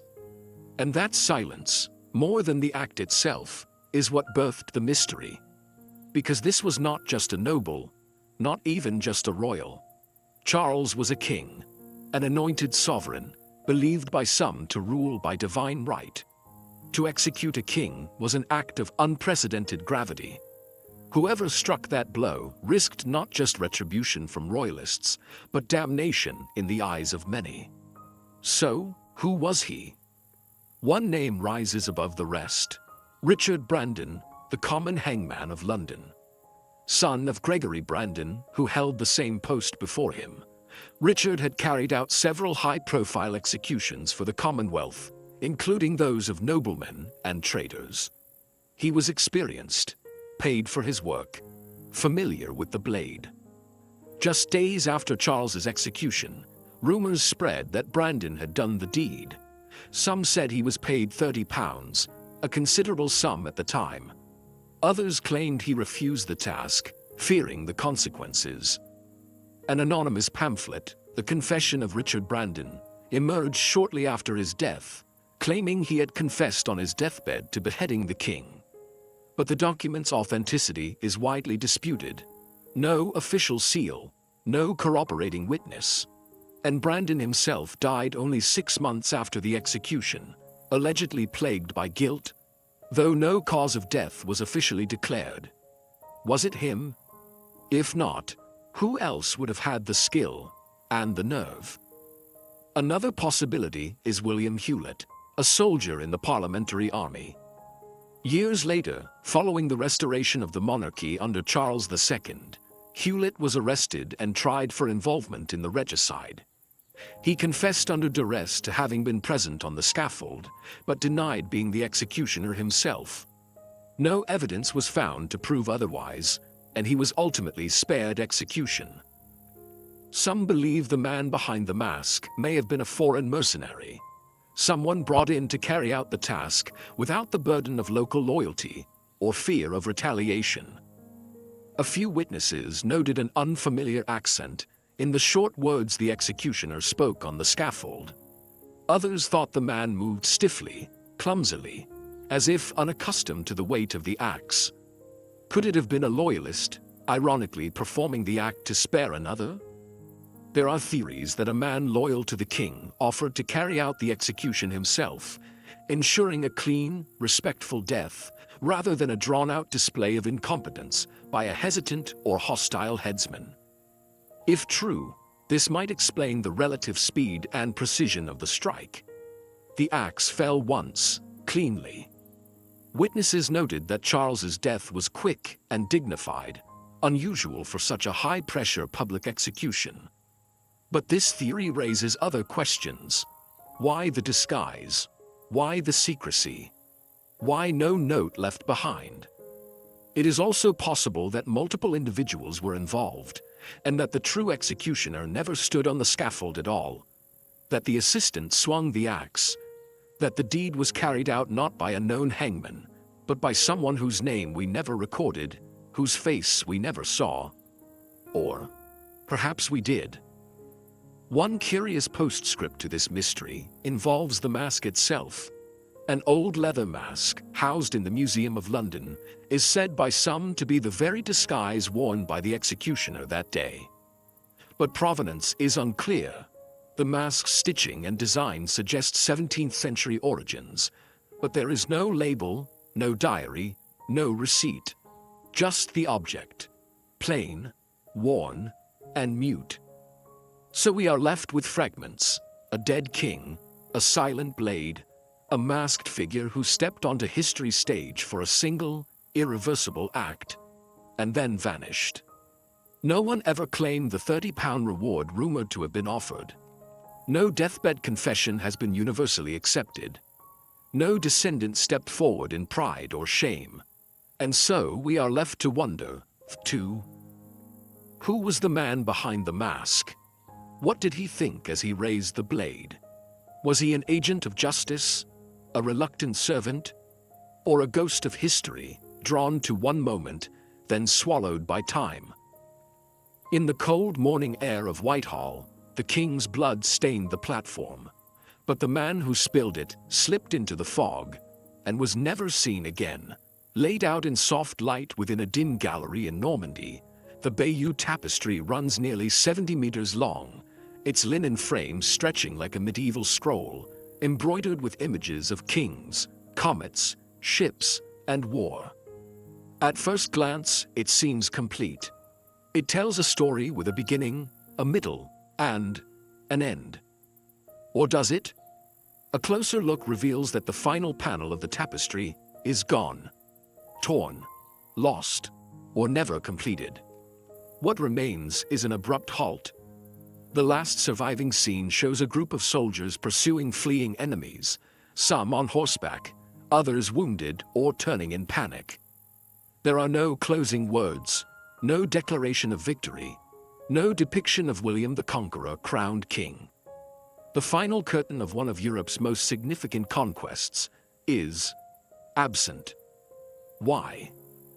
The Bayeux Tapestry is widely believed to have been created in the 1070s, within a decade of the Battle of Hastings in 1066. Commissioned, most likely, by Bishop Odo, the half-brother of William the Conqueror, the tapestry was stitched by skilled artisans, possibly in England. Despite being called a tapestry, it is in fact an embroidered narrative, crafted with wool on linen, in earthy reds, browns, greens, and blues. It depicts the lead-up to the Norman invasion of England, beginning with Edward the Confessor's promise of the crown, Harold Godwinson's fateful oath, and culminating in his death at Hastings. But then it stops, just short of William's coronation. Was it ever finished? Was the final panel lost to time, or was it deliberately removed? Historians and textile experts note that the current tapestry ends with a vertical seam, an abrupt, unfinished edge. The border decorations, which run uninterrupted along the top and bottom of the tapestry's length, are also cut mid-motif. This suggests that the original work continued and was likely longer than what survives. Some estimate that as much as 2 or 3 meters may be missing. What might have filled those final scenes? The most obvious answer is William's coronation on Christmas Day, 1066, an event of enormous historical significance, and one that logically concludes the tapestry's arc. That moment would have symbolically cemented Norman rule over England. But why would such a moment be absent? One theory is that the panel existed, but was lost or destroyed. The tapestry was housed for centuries in Bayeux Cathedral and was subject to movement, wear, and periods of neglect. It was even used as a covering for cots during the French Revolution. It is not unthinkable that the final section was simply damaged beyond repair or cut away during a period when its historical value was not fully appreciated. Another theory suggests a more deliberate omission. Could it be that the final panel depicted something too controversial? Some speculate that the last scene may have shown not just William's coronation, but the resistance and unrest that followed. William's rule in England was far from peaceful. The harrying of the North, a brutal campaign of suppression, left thousands dead and entire regions burned. Might the missing panel have illustrated this darker chapter, one that Odo, or later caretakers, preferred to forget? Others point to the idea of political propaganda. The tapestry, after all, is not a neutral document. It frames the Norman invasion with subtle legitimacy, suggesting Harold broke his oath and implying divine approval for William's conquest. A missing final panel might have undercut that narrative, perhaps showing Harold's body being honored by the English, or William met with resistance instead of triumph. Then there is the question of intention. Was the panel ever completed in the first place? Some scholars propose that the tapestry was meant to be longer, but that work stopped before the coronation panel was even stitched. Funding, politics, or changing priorities may have left the project unfinished. A sudden death, a shift in patronage, any number of reasons could have halted the embroidery mid-story. More speculative theories venture into legend. A few suggest that a secret copy of the full tapestry may exist, one never shown to the public, or hidden during periods of political upheaval. Others dream of the missing panel resting forgotten in a private collection, or sealed within a cathedral wall, waiting to be rediscovered. Still others turn to the tapestry's enigmatic border scenes for clues, strange creatures, fables, and ambiguous symbols that run beneath the main story. Some of these images appear to echo themes of betrayal, death, and power. Could they hint at what the final panel once showed? If so, the truth lies not in a gallery, but in interpretation. Today, the Bayeux Tapestry is a UNESCO-registered treasure, housed in a purpose-built museum in Bayeux. It remains one of the most important visual documents of the Middle Ages, but it is also one of the most mysterious, a grand narrative without a conclusion. So, we are left with a lingering question. What scene once followed the fleeing soldiers? Was it a coronation or a reckoning? Was it lost by time or hidden by intent? And in some quiet archive, or beneath layers of stone and dust, does the missing thread still wait to complete the story? History has never finished telling. In the quiet city of Oviedo, nestled in the green folds of Asturias, the Cathedral of San Salvador rises like a stone sentinel. Within its relic chamber, under soft lights and the gaze of centuries, rests a cross unlike any other. A glowing artifact of delicate filigree, gold, and gemstones. Known as the Cruz de los Angeles, or the Cross of the Angels, it gleams from behind protective glass, its radiant form shaped like a Greek cross, equal-armed, symmetrical. At its center, a medallion of gold. Around it, delicate latticework, studded with sapphires, garnets, pearls, and emeralds, each one glinting with a soft, eerie luster. It is, undeniably, beautiful. And its origin is a story wrapped in wonder. The cross is believed to have been made around the year 808, in the early days of the Kingdom of Asturias, one of the few Christian strongholds left in Iberia, after much of the peninsula had fallen to Muslim rule. It was commissioned by King Alfonso II, a devout monarch who ruled from Oviedo and sought to make the city a spiritual capital for Christians in exile. But legend tells a different tale. According to the earliest local tradition, the cross was not made by human hands at all, but delivered by angels. As the story goes, two pilgrims arrived at the gates of Oviedo, seeking shelter. They were taken in and offered a place to stay while the city slept. But in the morning, the strangers had vanished. In their place was a golden cross, resting on the ground where they had knelt to pray. Word spread quickly. The cross was declared a divine gift, a sign of favor from heaven, a relic meant to protect the Christian kingdom. The name followed, the Cross of the Angels. So, what is it? An act of devotion by goldsmiths in the service of a king? Or something stranger? From a historical perspective, there is strong evidence that the cross was indeed made during Alfonso II's reign.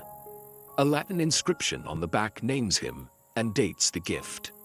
It reads, Hoc opus perfectum est sub era, DCC sex LVI, corresponding to the year 808 AD. It also names the recipient, the Church of San Salvador in Oviedo. But the cross's design has raised questions for centuries. The craftsmanship is exceptional, even by modern standards. The gemstones are mounted with great precision. The balance and proportions are near perfect. The style draws not just from Visigothic tradition, but hints at Eastern influences, Byzantine motifs, some say. Elements that shouldn't easily be found in a remote mountain kingdom in the early 9th century. Where did this knowledge come from? Asturias was not a wealthy empire, nor a major trade hub. Its court was modest, its resources limited. How then did its artisans possess the tools and the vision to create something so refined? Some scholars suggest the influence may have come from refugee craftsmen, goldsmiths fleeing the Muslim conquest of the south, bringing their techniques and styles northward. Others believe the cross may have been partially assembled from older fragments, recycled gold, reused gems, perhaps even pieces from earlier, now lost relics. But none of this explains the legend. Why did the story of angelic visitation emerge so quickly? Why was it accepted so readily, not just by the public, but by religious authorities? Was it simply propaganda? A tale crafted to sanctify the monarchy, to draw pilgrims, to assert divine legitimacy? Or did something truly strange occur in the cathedral's early days? More curiously, the cross seems to have endured through centuries of peril. It survived Viking raids on the northern coast. It survived wars, fires, political collapse. Even in modern times, the cross faced danger. In 1977, it was stolen during a break-in at the cathedral. When it was recovered weeks later, the goldwork had been damaged, bent and torn. But none of the gemstones were missing. Experts feared it would never be the same. But when the cross was restored and returned to the cathedral, witnesses remarked on its glow. Some even claimed it seemed brighter than before. Was it a trick of memory, of emotion, or something else? Today, pilgrims still come to see the Cruz de Los Angeles, not just for its artistry or its religious significance, but for the mystery it holds. It stands in silence, beneath vaulted stone, telling no stories, offering no proof. And yet, it endures. So we are left to wonder, was the cross of the angels truly forged by human hands? Or did it arrive, as the legend says, under the cover of darkness, left behind by beings who walked unseen? And if so, why?